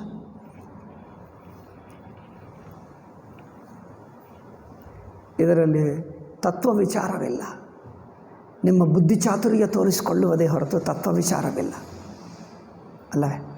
ಸರಿ, ಇದು ಸ್ವಲ್ಪ ಗೊತ್ತಾಗಲಿ ಅಂತ ಹೇಳಿದೆ, ಸಾಕು. ಅದಕ್ಕೋಸ್ಕರ ನಾನಿದು ಓದಲೇ ಇಲ್ಲ. ಈ ಚರ್ಚೆ ನಡೀತಿದ್ರೆ ನಾನು ಬಿಟ್ಟೇ ಹೋದೆ. ನಾನು ಸ್ವಲ್ಪ ಶುರು ಮಾಡಿಬಿಟ್ಟೆ, ಒಂದು ಪಾಠ ಬಿಟ್ಟೆ. ಅದು ಅವ್ರು ಯಾರೋ ಓದ್ತಾ, ಮಿಕ್ಕ ವಿದ್ಯಾರ್ಥಿಗಳಿದ್ದರು, ಮಿಕ್ಕ ಸಾಧುಗಳು, ಅವ್ರು ಕಲ್ತ್ಕೊಂಡ್ರು, ನಾನು ಹೋಗಲೇ ಇಲ್ಲ. ನಾನು ಹೇಳಿದೆ, ಈ ನ್ಯಾಯ ಸಿದ್ಧಾಂತ ಮುಕ್ತಾವಳಿ ನನಗೆ ಬೇಡ ಎಂದು. ತರ್ಕ ಸಾಕು, ತರ್ಕ ಸಂಗ್ರಹ ಎಂದು ಸಣ್ಣ ಪುಸ್ತಕ ಇದೆ, ಸಾಕು ಅಂತ. ಆಯಿತು ಬಿಡಿ. ಸೊ ಇಲ್ಲಿ ದ್ರವ್ಯ ಗುಣಕರ್ಮಗಳು ನಂತರ ನಾನು ಬ್ರಹ್ಮಸೂತ್ರ ಓದಿದ್ದಾಗ ಗೊತ್ತಾಯಿತು, ಇದೆಲ್ಲ ವ್ಯರ್ಥ ತರ್ಕ. ಶಂಕರಾಚಾರ್ಯರು ಇದೆಲ್ಲ ಬಿಡಿ ಅಲ್ಲವೇ ಅಲ್ಲ. ಯಾಕೆ? ವಸ್ತು ಹಾಗೆಯೇ ಅವಸ್ಥಾ ಎರಡು ನೋಡಿ. ಅವಸ್ಥಾ ಒಳಗಿನ ಪದಾರ್ಥಗಳು ಅವಸ್ಥಾ ಎಂದು ಎರಡು ಹೇಳಬೇಕಾಗ್ತದೆ. ಅವಸ್ಥಾ ಅಂದರೆ ಎರಡು ಸೇರಿಸಿಕೊಂಡೆ. ಎಷ್ಟೆಷ್ಟು ಸೇರಿಸಿ ಏನಪ್ಪ? ಎಷ್ಟು ಸೇರಿಸಿದ್ದರೆ ಅವಸ್ಥಾ ಆಗ್ತದೆ, ಎಷ್ಟು ಬಿಟ್ಟರೆ ಅವಸ್ಥಾ ಆಗುತ್ತದೆ. ಅವಸ್ಥದಲ್ಲಿ ಸೇರಿಸುವುದು ಬಿಡುವುದೇನಿಲ್ಲ, ಎಲ್ಲ ಸೇರಿಸಿಕೊಂಡು ಅವಸ್ಥಾ ಅಷ್ಟೇ. ಎಷ್ಟೇ ಇರಬಹುದು, ಅದೆಲ್ಲವೂ ಅವಸ್ಥೆಯಲ್ಲಿ ಅಡಕವಾಗುತ್ತದೆ. ಅದೆಲ್ಲ ಸೇರಿಸ್ಕೊಂಡು ಅವಸ್ಥೆ ಎಂದು ಹೇಳಿಬಿಟ್ರೆ ಎಲ್ಲ ಬಂತು. ದೇಶಕಾಲದಲ್ಲಿ ಎಷ್ಟಿರುತ್ತದೋ ನೀವು ಯಾವುದೇ ನೋಡಲಿ ಒಂದಾನೊಂದು ದೇಶದಲ್ಲಿ ಒಂದಾನೊಂದು ಕಾಲದಲ್ಲೇ ನೋಡ್ತೀರಿ ಹೊರತು ದೇಶಕಾಲ ದಾಟಿ ನೋಡ್ತೀರಾ? ದೇಶಕಾಲ ದಾಟಿ ಅಂದರೆ ಅನುಭವ ಇದೆಯಾ? ಸುಮ್ಮನೆ ತರ್ಕ ಮಾಡಬೇಡ. ದೇಶಕಾಲ ದಾಟಿ ಅಂದರೆ ಎಲ್ಲಿದ್ದೀರಿ ಹೇಳಿ?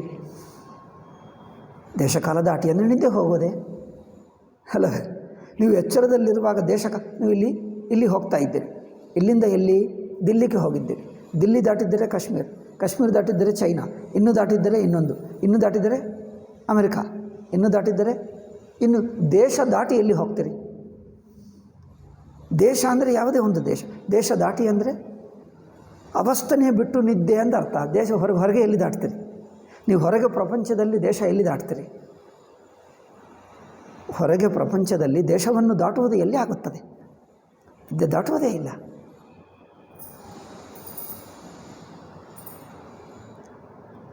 ಏಕೆಂದರೆ ನೀವು ದೇಹೇಂದ್ರಿಯ ಮನಸ್ಸುಗಳು ಉಳ್ಳ ನೀನೇ ಒಂದು ದೇಶದಲ್ಲಿದ್ದೀವಿ. ನೀವು ಯಾವುದು ನೋಡಿದರೂ ದೇಶದಲ್ಲೇ ಇರುತ್ತದೆ. ದೇಶ ದಾಟೋಕ್ಕೆ ಆಗಲ್ಲ. ದೇಶ ದಾಟುವುದಂದರೆ ನೀನೆಂಬ ವ್ಯಕ್ತಿತ್ವವೇ ಬಿಟ್ಟರೆ ದೇಶ ದಾಟ್ತಾನೆ. ನನ್ನ ವ್ಯಕ್ತಿತ್ವ ಬಿಟ್ಟರೆ ನಾನೊಂದು ದೇಶದಲ್ಲಿಲ್ಲ, ನನಗೂ ದೇಶ ಇಲ್ಲ. ನಾನು ದೇಹೇಂದ್ರಿಯ ಮನಸ್ಸುಗಳ ಅಭಿಮಾನ ಬಿಟ್ಟು ಸುಷುಪ್ತಿಯಲ್ಲಿದ್ದರೆ ನಾನು ವ್ಯಕ್ತಿಯಲ್ಲ, ದೇಶವಿಲ್ಲ. ವ್ಯಕ್ತಿ ಇರುವವರೆಗೂ ದೇಶ ತಪ್ಪಲ್ಲ, ವ್ಯಕ್ತಿ ಇರುವವರೆಗೂ ಕಾಲ ತಪ್ಪಲ್ಲ, ವ್ಯಕ್ತಿ ಇರುವವರೆಗೂ ಜ್ಞಾತೃಜ್ಞೇಯ ಸಂಬಂಧ ತಪ್ಪಲ್ಲ. ಈ ತರಹ ನೋಡುವುದೇ ಹೊರತು ದೇಶ ಹೇಗೆ ದಾಟುತ್ತಾನೆ? ಆದ್ದರಿಂದ ವ್ಯಕ್ತಿ ಅವಸ್ಥಾ ಒಂದೇ. ಈಗ ಅವಸ್ಥೆ ಒಳಗಿನ ಸಂಬಂಧ, ಅವಸ್ಥೆ ಒಳಗಿನ ವಿವಿಧ ಅವಯವಗಳ ಸಮೇತ ಎಂದು ಹೇಳುವುದಕ್ಕೆ ಅರ್ಥವಿಲ್ಲ. ಆಯಿತು, ಈಗ ಒಟ್ಟು ಅವಸ್ಥೆಗೆ ಗುಣ ಇರುತ್ತದೆ. ಅವಸ್ಥೆಯ ಗುಣ ಹೇಳಕ್ಕೆ ಬಿಡಿಯಾಗಿದೆಯಾ? ಅವಸ್ಥದ ಚಲನ, ಅವಸ್ಥೆ ಬರ್ತಾ ಇದೆ, ಹೋಗ್ತಾ ಇದೆ. ಅವಸ್ಥೆಯನ್ನು ಚಲಿಸುವಂತೆ ಯಾರಾದರೂ ನೋಡಿದ್ದೀರಾ? ಜಾಗ್ರತೆ ಬರುತ್ತಾ ಇದೆ, ಹೋಗ್ತಾ ಇದೆ, ಕನಸು ಬಂದಿದೆ, ಕನಸು ಹೋಗ್ತಾ ಇದೆ, ಬಂದಿದ್ದು ಹೋಗಿದ್ದು ಯಾರಾದರೂ ನೋಡಿದ್ದಾರಾ? మరి ನಾವು ಎಚ್ಚರ ಹೋಗಿ ಕನಸು ಬರುತ್ತದೆ, ಕನಸು ಹೋಗಿ ಎಚ್ಚರ ಎನ್ನುವುದು ನೋಡುವುದು ಹೇಗೆ? మరి ಅನುಭವದಲ್ಲಿ ಗೊತ್ತಾಗ್ತಾ ಇದೆ ಏನು? ಎಚ್ಚರವಿರುವಾಗ ಕನಸಿಲ್ಲ, ಕನಸಿರುವಾಗ ಎಚ್ಚರ ಇಲ್ಲ ಅಲ್ಲವೇ? ಅದಿರುವಾಗ ಇದಿಲ್ಲ, ಇದಿರುವಾಗ ಅದಿಲ್ಲ ಗೊತ್ತಾಗ್ತದೆ. ಬಟ್ ಒಂದು ನಂತರ ಇನ್ನೊಂದು ಎಂದು ಚಲನವಾಗುವುದು ಯಾರಾದರೂ ನೋಡಿ. ಅಂದರೆ ಕಾಲದಲ್ಲಿ ಚಲನ ನೋಡೋಕ್ಕಾಗಲ್ಲ, ಅಂದರೆ ಚಲನವೇ ನೋಡೋಕ್ಕಾಗಲ್ಲ. ಆದರೂ ಒಂದನ್ನು ಇನ್ನೊಂದು ಕ್ಯಾನ್ಸಲ್ ಮಾಡ್ತದೆ. ಎಚ್ಚರವನ್ನು ಜಾಗೃತನ್ನು ಎಚ್ಚರ ಎರಡು ಒಂದನ್ನೊಂದು ಕ್ಯಾನ್ಸಲ್ ಮಾಡ್ತದೆ, ಇಷ್ಟೇ ಹೇಳಬಹುದೇ ಹೊರತು ಕ್ಯಾನ್ಸಲ್ ಮಾಡುವುದಂದರೆ ಅದು ನಂತರ ಇದು, ಇದು ನಂತರ ಇದು ಎಂದು ಪರಸ್ಪರ ಚೇಂಜ್ ಆಗುವುದು ನೋಡಿದ್ದೀರಾ? ಚೇಂಜ್ ಅಂದರೆ ಚಲನ ಯಾರಾದರೂ ನೋಡಿದ್ದೀರಾ? ನೋಡಲಿಲ್ಲ. ಬರೀ ಚಲನ ಎಂದು ಒಂದನ್ನೊಂದು ಕ್ಯಾನ್ಸಲ್ ಮಾಡ್ತದೆ ಹೇಳಿದ್ದೀರಿ ಏಕೆ? ಕ್ಯಾನ್ಸಲ್ ಅಂದರೆ ಅವಸ್ಥಾನುಭವ ದೃಷ್ಟಿಗೆ ಎರಡಿಲ್ಲ ಎಂದು ಅರ್ಥ ಅಷ್ಟೇ. ಸಾಕ್ಷಿ ಅನುಭವ ದೃಷ್ಟಿಗೆ ಇಲ್ಲ ಅಷ್ಟೇ. ಸಾಕ್ಷಿ ಅನುಭವ ದೃಷ್ಟಿಗೆ ಎಚ್ಚರ ಕಂಡು ಬರ್ತದೆ, ಅದೇ ಅರಿವಿಗೆ ಕನಸು ಕಂಡು ಬರ್ತದೆ. ಆ ಅರಿವಿಗೆ ಎರಡೂ ಇಲ್ಲ ಅಷ್ಟೇ. ಒಂದನ್ನೊಂದು ಕ್ಯಾನ್ಸಲ್ ಮಾಡ್ತದೆ ಅಂದರೆ ಎಚ್ಚರವನ್ನು ಕನಸು, ಕನಸನ್ನು ಎಚ್ಚರ ಪರಸ್ಪರ ಕ್ಯಾನ್ಸಲ್ ಮಾಡ್ತದೆ. ಯಾವಾಗ ಮಾಡ್ತದೆ? ಮೊದಲು ಎಚ್ಚರ ಕ್ಯಾನ್ಸಲ್ ಮಾಡ್ತದ, ಕನಸು ಕ್ಯಾನ್ಸಲ್ ಮಾಡ್ತದ? ಇಬ್ಬರಲ್ಲಿ ಯಾರು ಮೊದಲು ಕ್ಯಾನ್ಸಲ್, ಮೊದಲು ಯಾರು ನಂತರ ಯಾರೂ ಇಲ್ಲ, ಎರಡು ಒಟ್ಟಿಗೆ ಆಗುತ್ತೆ. ನೀವು ಅರಿವಾಗಿ ನೋಡ್ಕೋ, ಅರಿವಿಗೆ ಎರಡೂ ಇಲ್ಲ ಅಷ್ಟೇ. ಅರಿವಾಗಿರುವವನಿಗೆ ಎರಡೂ ಇಲ್ಲ. ಹಾಗೆ ಅದಕ್ಕೋಸ್ಕರ ಅವಸ್ಥೆಯನ್ನು ಸಾಕ್ಷಿ ಅನುಭವ ದೃಷ್ಟಿಯ ನೋಡಿದ್ದರೆ ಅವಸ್ಥೆ ಕುರಿತು ಒಂದು ಹೇಳುವುದು, ಬೇರೆ ಹೇಳುವುದು, ಈ ಅವಸ್ಥೆ ಬೇರೆ, ಆ ಅವಸ್ಥೆ ಬೇರೆ, ಇದು ಮೊದಲು ಬಂತು, ಇದು ನಂತರ ಬಂತು, ಇವೆಲ್ಲ ಹೊಂದುವುದೇ ಇಲ್ಲ. ಆದರೂ ಏಕೆ ಹೇಳ್ತೀವಿ ಅಂದರೆ ಪ್ರಕ್ರಿಯಾ ರೂಪ. ಯಾವ ಅವಸ್ಥೆನೂ ಇಲ್ಲ, ಎಲ್ಲ ಅವಸ್ಥೆಗಳನ್ನು ಮುಳುಗಿಸಿಬಿಟ್ಟು ನುಂಗಿಬಿಟ್ಟು ಚೈತನ್ಯ ಮಾತ್ರವಿದೆ ಎಂದು ತಿಳಿಸುವುದಕ್ಕೆ ಪ್ರಕ್ರಿಯಾ ರೂಪವಾಗಿ ಅಧ್ಯಾರೋಪಿಸಿ ಹೇಳ್ತಾ ಇದ್ದೀವಿ ಹೊರತು ಅದು ನಂತರ ಇದು, ಇದು ನಂತರ ಇದು ಹೊಂದಲ್ಲ. ಅದು ಅನುಭವದಲ್ಲಿಲ್ಲ. ಸುಮ್ಮನೆ ಪ್ರಕ್ರಿಯೆಕ್ಕಾಗಿ ಅರ್ಥ ಮಾಡಿಕೊಳ್ಳುವುದಕ್ಕೆ ಹೇಳ್ತಾ ಇದ್ದೆ. ಅಂದರೆ ಚೈತನ್ಯ ಮಾತ್ರ ಇದೆ, ಅವಸ್ಥೆ ಇಲ್ಲ ಎಂದು ತಿಳಿಸುವುದಕ್ಕೆ ಈ ಮಾತುಗಳೆಲ್ಲ. ಆದ್ದರಿಂದ ಜಾಗೃತ ಸ್ವಪ್ನ ವಿಲಕ್ಷಣವಾಗಿವೆ, ಬೇರೆ ಅಲ್ಲ. ಅದರಿಂದ ಎಚ್ಚರ ಹೋಗಿ ಕನಸಾಯಿತು, ಕನಸು ಹೋಗಿ ಎಚ್ಚರವಾಯಿತು ಅಂದರೆ ಏನು? ಅದೇ, ಬೇರೆ ಅಲ್ಲ.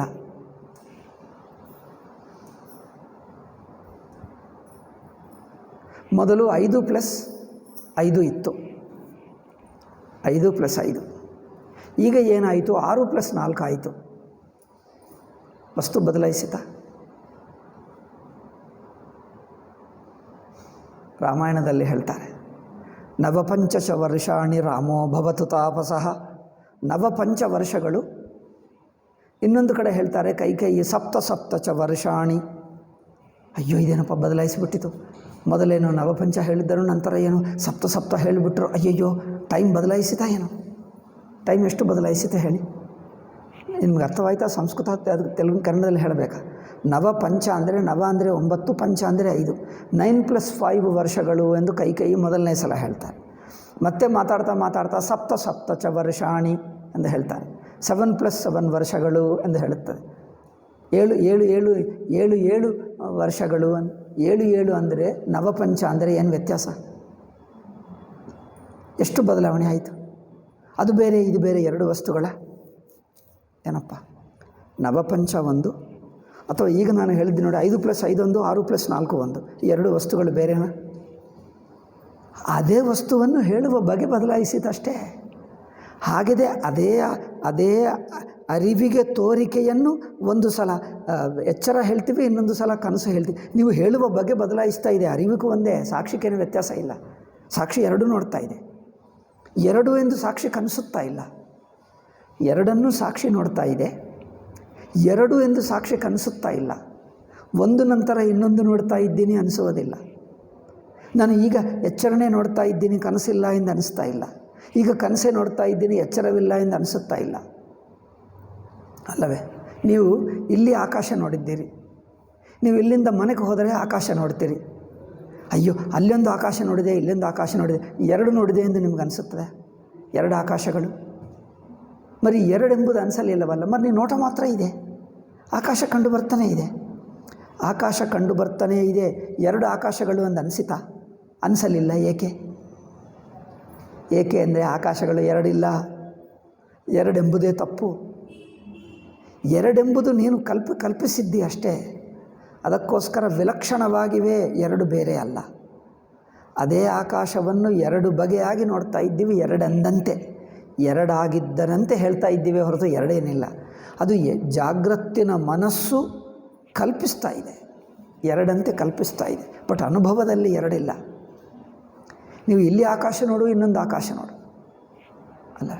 ಇವತ್ತಿನ ದಿವಸ ನಿನ್ನೆ ದಿವಸ ನಿಮಗೆ ಡೇಟ್ ಗೊತ್ತಾಗ್ತದೆ. ನೀವು ಎಚ್ಚರಗೊಂಡಿದ್ದೀವಿ, ಇನ್ನು ಕರ್ಕೊಂಡು ಬಂದಿದ್ದೀವಿ, ಇಲ್ಲಿ ಕೂರಿಸಿದ್ದೆ. ಇವತ್ತು ಯಾವ ವಾರ ಹೇಳು, ಯಾವ ವಾರ ಗೊತ್ತಾಗ್ತದೆ ನೋಡು. ಟೈಮ್ ನೋಡಪ್ಪ, ಟೈಮ್ ಕಂಡು ಬರ್ತೈತಿ. ಮಧ್ಯಾಹ್ನ ನೋಡಿ, ಮಧ್ಯಾಹ್ನ ನೋಡಿ ಎಷ್ಟೊತ್ತು, ಈ ಯಾವ ದಿವಸ ಹೇಳು. ಕ್ಯಾಲೆಂಡರು ಗಡಿಯಾರವು ನೋಡಬೇಕೆ ಅವ್ರದ್ದು ಈ ಆಕಾಶಕ್ಕೆ ಏನು ಕಂಡು ಬರಲ್ಲ. ಇದು ಆಕಾಶ, ನಿನ್ನೆಯ ಆಕಾಶ, ಇವತ್ತಿನ ಆಕಾಶ ನೋಡು. ಆಕಾಶ ನೋಡಿ ಹೇಳು, ಚೆನ್ನಾಗಿ ನೋಡಿ. ಹೌದೌದು, ಇದು ನಿನ್ನೆಯ ಆಕಾಶನೇ, ನಿನ್ನೆದ ಇವತ್ತಿಂದ. ನಿನ್ನೆ ಇವತ್ತು ಆಕಾಶಕ್ಕೆ ವ್ಯತ್ಯಾಸವೇ ಇಲ್ಲ. ಹಾಗೆ ಅರಿವಿಕೆ ಅದು ಎಚ್ಚರ ನೋಡ್ತಾ ಇದೆಯೋ ಕನಸು ನೋಡ್ತಾ ಇದೆಯೋ ವ್ಯತ್ಯಾಸವಲ್ಲ, ಕಲ್ಪಿಸಿ ಹೇಳ್ತಾ ಇದ್ದೆ. ನಿಜವಾಗಿ ಅರಿವಿಗೆ ಜಾಗೃತವೂ ಇಲ್ಲ, ಸ್ವಪ್ನವೂ ಇಲ್ಲ, ಎರಡು ಕಲ್ಪಿತಗಳೇ. ಏಕೆಂದರೆ ಎರಡು ಪ್ರಾರಂಭವಾಗುವುದು ಮುಗಿಯುವುದು ಎಂಬುದೇ ಇಲ್ಲ. ಸಾಕ್ಷಿ ಅನುಭವ ದೃಷ್ಟಿಯ ನೋಡಿದ್ದರೆ, ಅದಕ್ಕೋಸ್ಕರ ಹೇಳಿದ್ದೀವಿ, ಸಾಕ್ಷಿ ಅನುಭವ ದೃಷ್ಟಿಯ ನೋಡಿದ್ದರೆ ಮೊದಲು ಎರಡು ಅವಸ್ಥೆಗಳು ಅಲ್ಲ ಎಂದು ಹೇಳ್ತೀವಿ.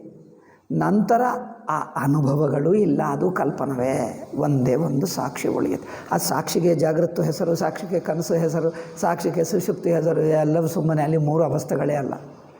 ಅವಸ್ಥೆಗಳು ಅಲ್ಲ ಎನ್ನುವುದಕ್ಕೆ ಮೊದಲು ಸಾಕ್ಷಿ ದೃಷ್ಟಿ ತಗೋ, ಪ್ರಮಾತೃ ದೃಷ್ಟಿ ಬಿಡು, ಜಾಗೃತ ಜ್ಞಾತೃ ದೃಷ್ಟಿ ಬಿಟ್ಟು ಸಾಕ್ಷಿ ದೃಷ್ಟಿ ಇಟ್ಕೋ.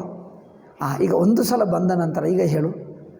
ಅದರಿಂದ ಜಾಗೃತ ಸ್ವಪ್ನ ಅವಸ್ಥೆಗಳು ಎರಡು ಒಂದನ್ನೊಂದು ನಿಷೇಧ ಮಾಡಿ ಎರಡು ಒಟ್ಟಿಗೆ ಹೋಗಿಬಿಡ್ತವೆ. ಹೋಗ್ತವೆ ಅಂದರೆ ಎಲ್ಲಿ ಏನು, ಎರಡು ನಾನೇ ಎಂದು ಅರ್ಥ. ಎರಡು ಸಾಕ್ಷಿ, ಎರಡು ಹೋಗುತ್ತವೆ ಅಂದರೇನು, ಒಂದು ನಂತರ ಒಂದು ಹೋಗುತ್ತವ, ಒಟ್ಟಿಗೆ ಹೋಗ್ತವೆ, ಪರಸ್ಪರ ಕ್ಯಾನ್ಸಲ್ ಮಾಡ್ತವೆ. ಪರಸ್ಪರ ಅಂದರೆ ಹೇಗೆ, ಯಾವಾಗ ಮಾಡ್ತವೆ, ಒಂದು ನಂತರ ಒಂದು ನಿಧಾನವಾಗಿ ಮಾಡ್ತವೆ. ಪರಸ್ಪರ ಕ್ಯಾನ್ಸಲ್ ಮಾಡ್ತವೆ ಅಂದರೆ ಎರಡೂ ಇಲ್ಲ ಎಂದು ಅರ್ಥ ಅಷ್ಟೇ. ಅದು ನೋಡಿ, ಹೇಳುವ ಬಗೆ ನೋಡಿ. ಪರಸ್ಪರ ಕ್ಯಾನ್ಸಲ್ ಅಂದರೆ ಎರಡೂ ಇಲ್ಲ ಅಂದರೆ, ಎರಡೆಂಬ ಬುದ್ಧೇ ಇಲ್ಲ, ಅರಿವು ಒಂದೇ ಇದೆ. ಸುಮ್ಮನೆ ಅರಿವಿಗೆ ನೋಡಿ, ಇಲ್ಲಿ ನೋಡಿರುವ ಆಕಾಶ, ಅಲ್ಲಿ ನೋಡಿರುವ ಆಕಾಶ, ನೀವು ಎರಡು ನೋಡಿದ್ದೀರಾ ಅಂದರೆ ಅಲ್ಲ. మరి ಒಂದು ಒಟ್ಟುಗೂಡಿಸಿದ್ದೀರಾ, ಯಾವಾಗ ಒಟ್ಟುಗೂಡಿಸಿದ್ದೀರಿ? ಒಟ್ಟೇ ಇವೆ, ಕೂಡಿಸಬೇಕೇನು? ಒಟ್ಟು ಹೇಗೇನು? ಒಟ್ಟು ಇಲ್ಲ, ಬೆರಡು ಎರಡೂ ಇಲ್ಲ, ಬೇರೇನೂ ಇಲ್ಲ.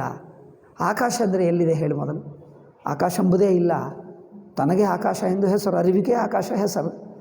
ಆಕಾಶವನ್ನು ನೋಡುವ ಅರಿವಿದೆ ನೋಡಿ, ಅರಿವಿಕೆ ಆಕಾಶ. ಅರಿವಿಕೆ ಆಕಾಶ ಎಂದು ಸುಮ್ಮನೆ ಹೆಸರು, ಅಲ್ಲಿ ಏನಾದರೂ ಇದೆಯಾ ಆಕಾಶ ಅಂದರೆ? ಆಕಾಶಂ ಗಗನಂ ಶೂನ್ಯಂ. ಅಮರಕೋಶ ಹೇಳ್ತದೆ, ಆಕಾಶ ಅಂದರೆ ಏನು? ಏನಿಲ್ಲ ಎಂದರ್ಥ. ಆಕಾಶಂ ಗಗನಂ ಶೂನ್ಯಂ ಎಂದು ಹೇಳ್ತದೆ. ಶೂನ್ಯಂ ಅಂದರೆ ಏನೂ ಇಲ್ಲ, ಅದಕ್ಕೆ ಆಕಾಶ ಎಂದರ್ಥ. ಸಂಸ್ಕೃತದಲ್ಲಿ 3 ಹೆಸರುಗಳಿವೆ ಆಕಾಶಕ್ಕೆ. ಶೂನ್ಯಂಗೂ ಆಕಾಶ ಹೇಳ್ತದೆ, ಆಕಾಶಂ ಗಗನಂ ಶೂನ್ಯಂ.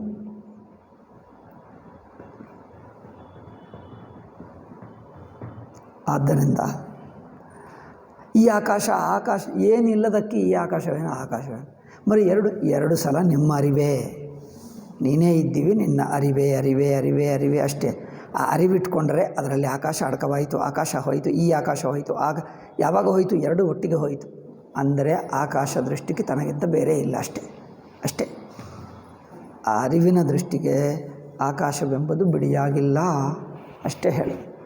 ಇದೆಲ್ಲ ಸ್ವಲ್ಪ ಹೀಗೆ ಇರುತ್ತದೆ ಚರ್ಚೆ. ಆಯಿತು, ಇದು ಮುಂದುವರಿಯೋಣ. ನಾವು ಆಡುವ ಭಾಷೆಯಲ್ಲಿ ಈ ವಿಷಯ ಹೇಳಿದ್ದೀವಿ ನಾವು, ಈಗ ಮತ್ತೆ ಹೇಳಬೇಕಾಗಿಲ್ಲ. ಭಾಷೆ ಜಾಗೃತವಸ್ಥೆಯ ಒಳಗಿನ ಪದಾರ್ಥಗಳ ಕುರಿತೇ ಭಾಷೆ ಕೆಲಸ ಮಾಡ್ತದೆ. ಒಟ್ಟವಸ್ಥೆಗೆ ತಗೊಂಡರೆ ಭಾಷೆವೇ ಬೇಕಾಗಿಲ್ಲ. ಏಕೆಂದರೆ ಇದು ಅವಸ್ಥೆ ಅನುಭವಿಸುವವನು, ಇದು ಅವಸ್ಥೆ ಅನುಭವ ಎರಡಿವೆಯಾ? ಭಾಷೆ ಯಾರು ಹೇಳಬೇಕಂದ್ರೆ, ಹೇಳುವವನು ಯಾವುದು ಕುಳಿತು ಯೋಚನೆ ಮಾಡ್ತಾ ಇದ್ದೀವೋ ಯೋಚನೆ ಮಾಡುವವನು, ಯೋಚನೆ ಮಾಡಲ್ಪಡುವುದು ಎರಡಿರಬೇಕು. ಇದು ಎಂದು ಹೆಸರಿಡ್ತೀರಿ. ಇದು ಎಂದು ಹೆಸರಿಡಬೇಕಂದರೆ ಇದು ಇರಬೇಕು, ನಾನು ಇರಬೇಕು. ನಾನು ಇದು ಎಂಬ ಎರಡಿದ್ದರೆ ಇದಕ್ಕೆ ಇದು ಎಂದು ಹೆಸರಿಡ್ತೀರಿ. ಎಚ್ಚರ ಅವಸ್ಥೆಯನ್ನು ನೋಡುವ ಅರಿವು ಎರಡಿವೆಯಾ? ಎರಡೂ ಒಂದೇ. ಬರೀ ಭಾಷೆ ಏಕೆ? ಅಲ್ಲಿ ಭಾಷೆನೇ ಬೇಕಾಗಿಲ್ಲ. ಭಾಷೆ ಬೇಕಾಗಿಲ್ಲದ ಅನುಭವ, ಅಲ್ಲಿ ಭಾಷೆನೇ ಬೇಕಾಗಿಲ್ಲ. ಭಾಷೆ ಅಂದರೆ ವೃತ್ತಿ ಬೇಕಾಗಿಲ್ಲ. ಎಚ್ಚರಾವಸ್ಥಾ ಅಂದರೆ ತಾನೇ, ತಾನೇ ಎಚ್ಚರಾವಸ್ಥಾ, ಎಚ್ಚರಾವಸ್ಥಾ ತಾನು. ಅಲ್ಲಿ ಭಾಷಾ ಬೇಕಾಗಿಲ್ಲ, ಮನಸ್ಸು ಬೇಕಾಗಿಲ್ಲ, ಅನುಭವ ತಾನೇ ತಾನು, ಎಲ್ಲವೂ ತಾನೇ. మరి ಅವಸ್ಥಾ ತಾನು ಸುಮ್ಮನೆ ಕಲ್ಪಿಸಿ ಹೇಳ್ತಾ ಇದ್ದೀವಿ. ಆ ತಾನು ಅವಸ್ಥಾ, ಅವಸ್ಥೆ ತಾನು, ಅವಸ್ಥಾ ತಾನು, ತಾನು ಅವಸ್ಥಾ ಎರಡಂತೆ ಕಲ್ಪಿಸಿದ್ದೇವೆ, ಅಲ್ಲಿ ಇಲ್ಲವೇ ಇಲ್ಲ. ಅನುಭವದಲ್ಲಿ ಇಲ್ಲದ್ದನ್ನು ಕಲ್ಪಿಸಿ ಮಾತಾಡಿ ನಂತರ ನೋಡು ಅಂದರೆ ನೀವು ಕಲ್ಪಿಸಿದ್ದೀವಿ, ಅಲ್ಲಿ ಎರಡು ಇಲ್ಲವೇ ಇಲ್ಲ. ಆಯಿತಾ? ಅವಸ್ಥಾ ಒಳಗಿನ ದೃಷ್ಟಿಯಿಂದ ನೀವು ಅವಸ್ಥಾ ದೃಷ್ಟಿಗೆ ಬಂದರೆ ಏನು ಹೋಗುತ್ತದೆ? ಅವಸ್ಥಾ ಒಳಗಿನ ಪದಾರ್ಥಗಳು ದೇಶಕಾಲಗಳು ಹೋಗುವುದೇ ಅಲ್ಲ, ಅವಸ್ಥೆಗಳು ಮೂರು ಎಂಬುದು ಹೋಗುತ್ತವೆ. ಅವಸ್ಥೆಗಳು ಮೂರು ಎಂಬುದು ಹೋಗಿದ್ದರೆ ಏನು ಉಳಿಯುತ್ತದೆ? ಅರಿವೇ. ಅದೇ ಅರಿವಿಗೆ ಈಗ ಅರಿವು, ಸ್ವಲ್ಪ ಹೊತ್ತಿಗೆ ಇನ್ನೊಂದು ಅರಿವು, ಸ್ವಲ್ಪ ಹೊತ್ತಿಗೆ ಇನ್ನೊಂದು ಅರಿವು. ಎಷ್ಟು ಅರಿವುಗಳಾಯಿತು? ಮೂರು. ಹಾಗೆ ಇದೆ. ಆ ಅರಿವಿಗೆ ಒಂದು ಎಚ್ಚರ ಹೇಳಿದ್ದೇವೆ, ಇನ್ನೂ ಸ್ವಲ್ಪ ಹೊತ್ತಿಗೆ ಕನಸು, ಇನ್ನೂ ಸ್ವಲ್ಪ ಹೊತ್ತಿಗೆ ಸುಷುಪ್ತಿ. ಅದೇ ಅರಿವಿಗೆ ಮೂರು ಹೆಸರುಗಳು. ಆ ಮೂರು ಏನಪ್ಪ ಅಂದರೆ ಅದೇ. ಇದು ನೋಡಿ, ಇದೊಂದು ಪುಸ್ತಕ, 5 ನಿಮಿಷಕ್ಕೆ ಇದು 2ನೇ ಪುಸ್ತಕ, ಇನ್ನೊಂದು 5 ನಿಮಿಷಕ್ಕೆ 3. ಎಷ್ಟು ಪುಸ್ತಕಗಳು ನೋಡಿದ್ದೀರಿ? 3. ಈ 3 ಸೇರಿಸಿದ್ದರೆ ಏನಾಗುತ್ತದೆ? ಸೇರಿಸೋಕ್ಕೆ ಮುಂಚೆ ಏನಿದೆಯೋ ಸೇರಿಸಿದ ನಂತರ ಅದೇ ಆಗುತ್ತದೆ. ಏನಾದರೂ ವ್ಯತ್ಯಾಸ ಇದೆಯಾ? ಮೂರು ಇರಲೇ ಇಲ್ಲ. 3 ಮೊದಲು ಇರಲಿಲ್ಲ, ಸೇರಿಸಿದ ನಂತರನೂ ಇರಲಿಲ್ಲ. ಏಕೆ? 3 ನೀವು ಕಲ್ಪಿಸಿದ್ದಿ. ಇಲ್ಲಿ ನೋಡಿ, ಅವಸ್ಥೆಗಳು 3 ಎಂಬುದು ಅದೇ ಪುಸ್ತಕವನ್ನು ನೀವು 3 ಸಲ ನೋಡಿದ್ದರೆ ಏನಾಗುತ್ತದೆ? ಈಗ ಇದು ಒಂದು, ನಾನು ಹೇಳಿದ್ದೀನ ಈ ಮಾತು, ನಮಗಿಂತ ಜೂನಿಯರ್ ಸ್ಕೂಲ್ಗೆ ಹೋಗ್ತಾ ಇದ್ದರೆ, ನಾನು 6ನೇ ಕ್ಲಾಸು, ಅವನು 5ನೇ ಕ್ಲಾಸ್. ಅವ್ರು ಆಟ ಆಡಿಸ್ತಾ ಇದ್ದಾನೆ. ನಿಮಗೆ ಅವರು 2 ರೂಪಾಯಿ ಇಟ್ಕೊಂಡ, 2 ರೂಪಾಯಿ, 1 ರೂಪಾಯಿ 2 ನೋಟುಗಳು. ನಿಮ್ಗೆ ಎಷ್ಟು ಹಣ ಬೇಕು ಎಂದು ಹೇಳ್ತಾರೆ. 100 ರೂಪಾಯಿ ಬೇಕಾ? 10 ರೂಪಾಯಿ ಬೇಕು? 10 ಬೇಕು, ಕೊಡ್ತೀನಿ ನೋಡಿ. 1 2 3 4 5 ಎಷ್ಟು ರೂಪಾಯಿ ಇದೆ ಹೇಳಿ? ಎಷ್ಟು ಬೇಕಂದರೆ ಅಷ್ಟಿವೆ. 5 ಕೊಟ್ಟು 5 ಸಿಕ್ಕಿತಾ? 10 ರೂಪಾಯಿ ಕೊಟ್ಟೆ ನಿನಗೆ. ಹೀಗೆ ಲೆಕ್ಕ ಮಾಡ್ತಾನೆ. ಹಾಗೆ ನೀವು ಮಾಡುತ್ತಿದ್ದು ಏನು ಅದೇ ನೋಡ್ತಾ ಇದ್ದೀವಿ. ಇದು ಪುಸ್ತಕ, ಮತ್ತೆ ಸ್ವಲ್ಪ ಪುಸ್ತಕ, ಮತ್ತೆ ಪುಸ್ತಕ, 3 ಆಯಿತಾ? 3 ಎಲ್ಲೇ ಆಯಿತು? ಹೌದು, ಈಗ ಹೇಳಿದ್ದೀವಲ್ಲ. ಹಾಗಿದೆ. ನೀವು ಸಾಕ್ಷಿ ಅನುಭವ ದೃಷ್ಟಿಯ ನೋಡಿದ್ದರೆ ಎಚ್ಚರ ಅರಿವೆ, ಕನಸು ಅರಿವೆ, ಸುಷುಪ್ತಿ ಅರಿವೆ, 3 ಆಯಿತು. ಅದು ನೀವು ಅವಸ್ಥಾ ಒಳಗಿನ ದೇಶಕಾಲ ದೃಷ್ಟಿಯಿಂದಲೇ ನಾನಾತ್ವ. ನೀವು ಒಟ್ಟು ಅವಸ್ಥೆ ನೋಡಿದ್ದರೆ, ಒಟ್ಟು ಅವಸ್ಥಕ್ಕಿಂತ ಅವಸ್ಥನ್ನು ಬಿಟ್ಟು ಅಂದರೆ ಅವಸ್ಥನ್ನು ಬಿಟ್ಟು ಅವಸ್ಥೆ ಎಂದು ಅಡೆ. ಅವಸ್ಥೆ ಬಿಟ್ಟರೂ ಅರಿವೆ, ಅವಸ್ಥೆ ನೋಡಿದರೂ ಒಟ್ಟು ಅವಸ್ಥವನ್ನು ನೋಡುವುದು ಯಾವುದು? ಅರಿವು. ಅವಸ್ಥೆ ಬಿಟ್ಟರೆ ಅರಿವು. మరి ಆ ಅರಿವಿಗೆ ಏನು ವ್ಯತ್ಯಾಸ? మరి ಅಲ್ಲಿ ಎರಡು ಹೇಳಿದ್ದೀವಪ್ಪ. ಒಂದು ಅವಸ್ಥೆ ಇತ್ತು ಅರಿವೆ, ಇನ್ನೊಂದು ಅವಸ್ಥೆ ಅದು ಅರಿವೆ. మరి ಈ ಒಂದು ಸುಮ್ಮನೆ ಮಾತು, ಅಲ್ಲೇನಿಲ್ಲ. ಆಚಾರಂಭಣಂ ವಿಕಾರ ನಾಮದೇ, ಆಚಾರಂಭಣಂ ವಿಕಾರ, ಬಾಯಿ ಮಾತೆ ಅಲ್ಲೇನಿಲ್ಲ.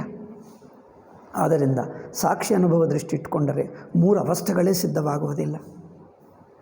మరి ಏನಾಗ್ತವೆ ಅಂದರೆ ಆ ಅವಸ್ಥೆಯನ್ನು ಈ ಅವಸ್ಥೆ, ಅದನ್ನು ಇದನ್ನದು ಎರಡೂ ಕ್ಯಾನ್ಸಲ್ ಮಾಡ್ತೇವೆ. ಕೊನೆಗೆ ಯಾವುದೂ ಇಲ್ಲ ಅದರಿಂದ ಸಾಕ್ಷಿ ಅನುಭವ ದೃಷ್ಟಿ ಇಟ್ಕೊಂಡರೆ ಅವಸ್ಥೆಗಳೂ ಹೋಗುತ್ತವೆ, ಸಾಕ್ಷಿ ಮಾತ್ರ ಉಳಿಯುತ್ತಾನೆ. ಇದು ಪ್ರಕ್ರಿಯೆ. ಅದರಿಂದ ನೋಡಿ, ನಿರ್ವಿಕಲ್ಪ ಅನುಭವ.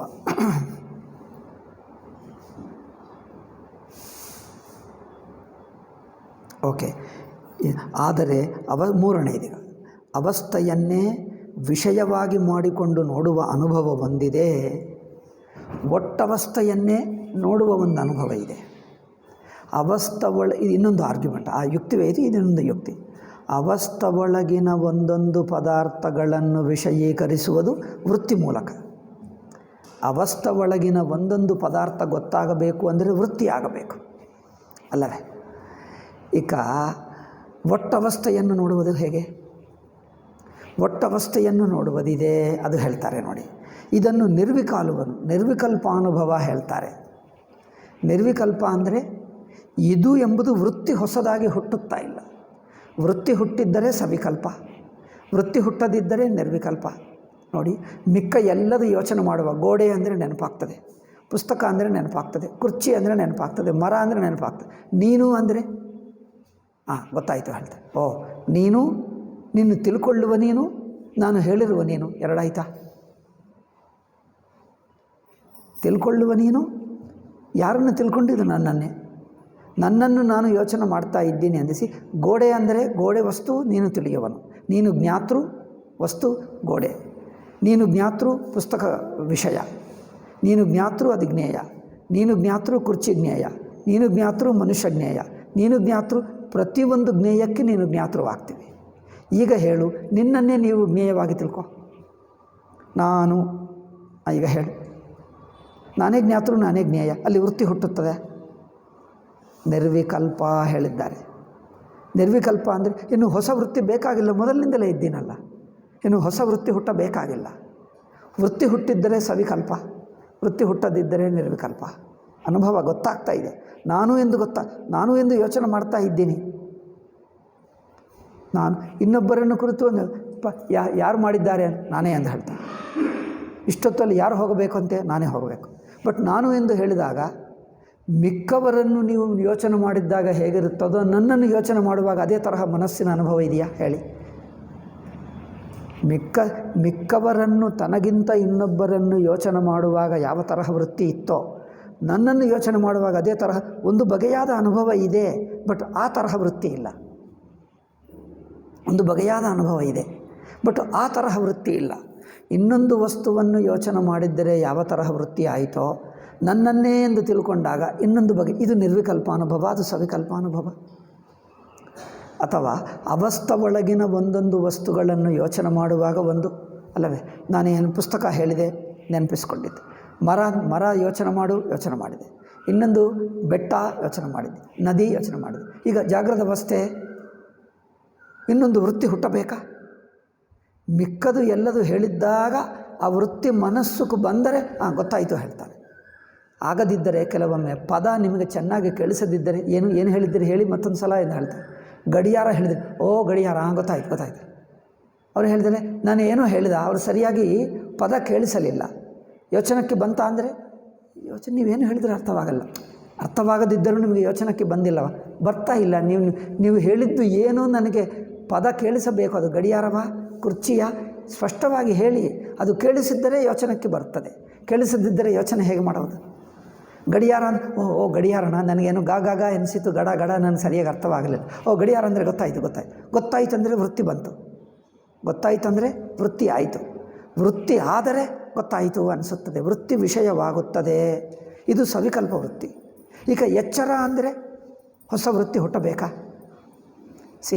ನನಗಿಂತ ಬೇರೆಯಾಗಿರುವ ವಸ್ತು ಕುರಿತು ಹೊಸಗ ವೃತ್ತಿ ಹುಟ್ಟಿದ್ದರೆ ಹೊಸದಾಗಿ ಗೊತ್ತಾಗ್ತದೆ.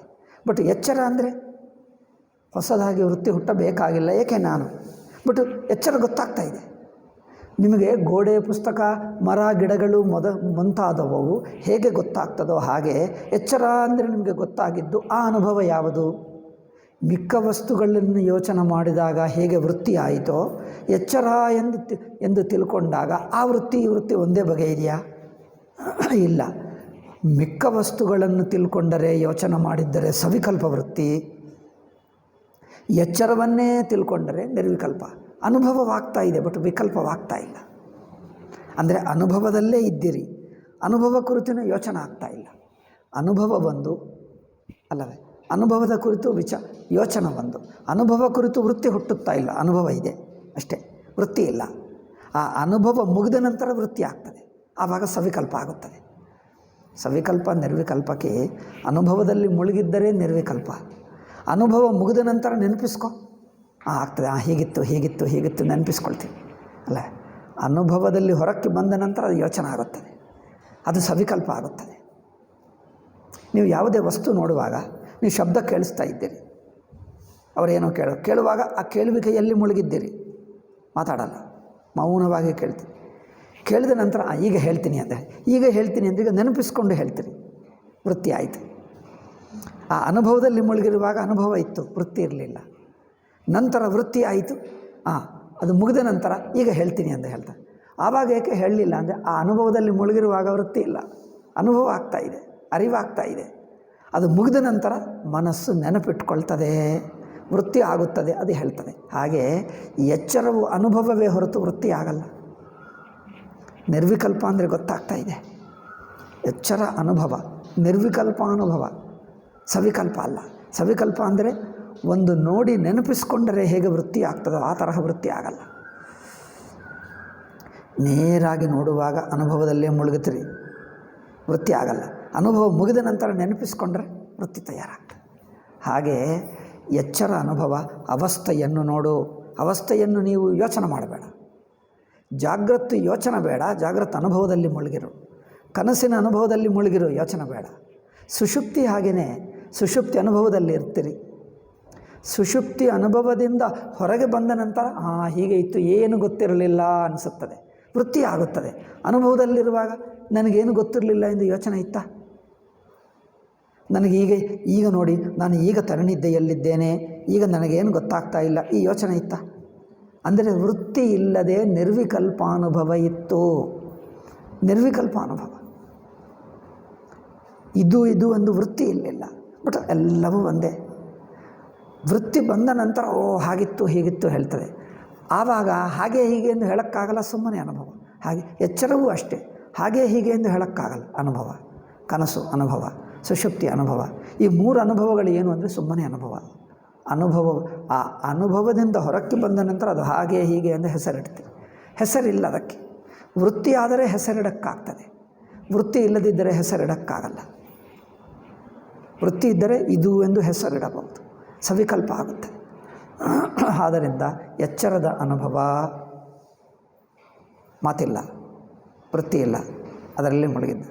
ಕನಸು ಅದೇ, ಆ ಎಚ್ಚರದ ಯಾವ ಅರಿವೋ ಅದೇ ಅರಿವು, ಕನಸು ಅದೇ ಅರಿವು, ಸುಷುಪ್ತಿ ಅದೇ ಅರಿವು. ನೀವು ಹೋಲಿಸ್ಕೊಂಡ್ರೆ ವ್ಯತ್ಯಾಸ ಆಗ್ತದೆ. ಅಯ್ಯೋ ಎಚ್ಚರ ಬೇರೆ ಕನಸು ಬೇರೆ, ನೀವು ಹೋಲಿಸ್ತಾ ಇದ್ದರೆ ಮತ್ತೆ ವೃತ್ತಿ ಹೋಲಿಸಬೇಡ. ಸುಮ್ಮನೆ ಎಚ್ಚರ ಅರಿವು, ಕನಸು ಅರಿವು, ಸುಷುಪ್ತಿ ಅರಿವು, ಅಷ್ಟೇ. ನಿರ್ವಿಕಲ್ಪ ಅನುಭವ, ಮೂರೂ ನಿರ್ವಿಕಲ್ಪ ಅನುಭವಗಳೇ ಅಲ್ಲವೇ? ಮೂರೂ ನೇರ ಅನುಭವಗಳು ನಿರ್ವಿಕಲ್ಪ ಅನುಭವಗಳೇ. ನೋಡಿ, ಇದಕ್ಕೆ ಆದರೆ ಅವಸ್ಥೆಯನ್ನು ವಿಷಯವಾಗಿ ಮಾಡಿಕೊಂಡು ನೋಡುವ ಅನುಭವ ಬಂದಿದೆ.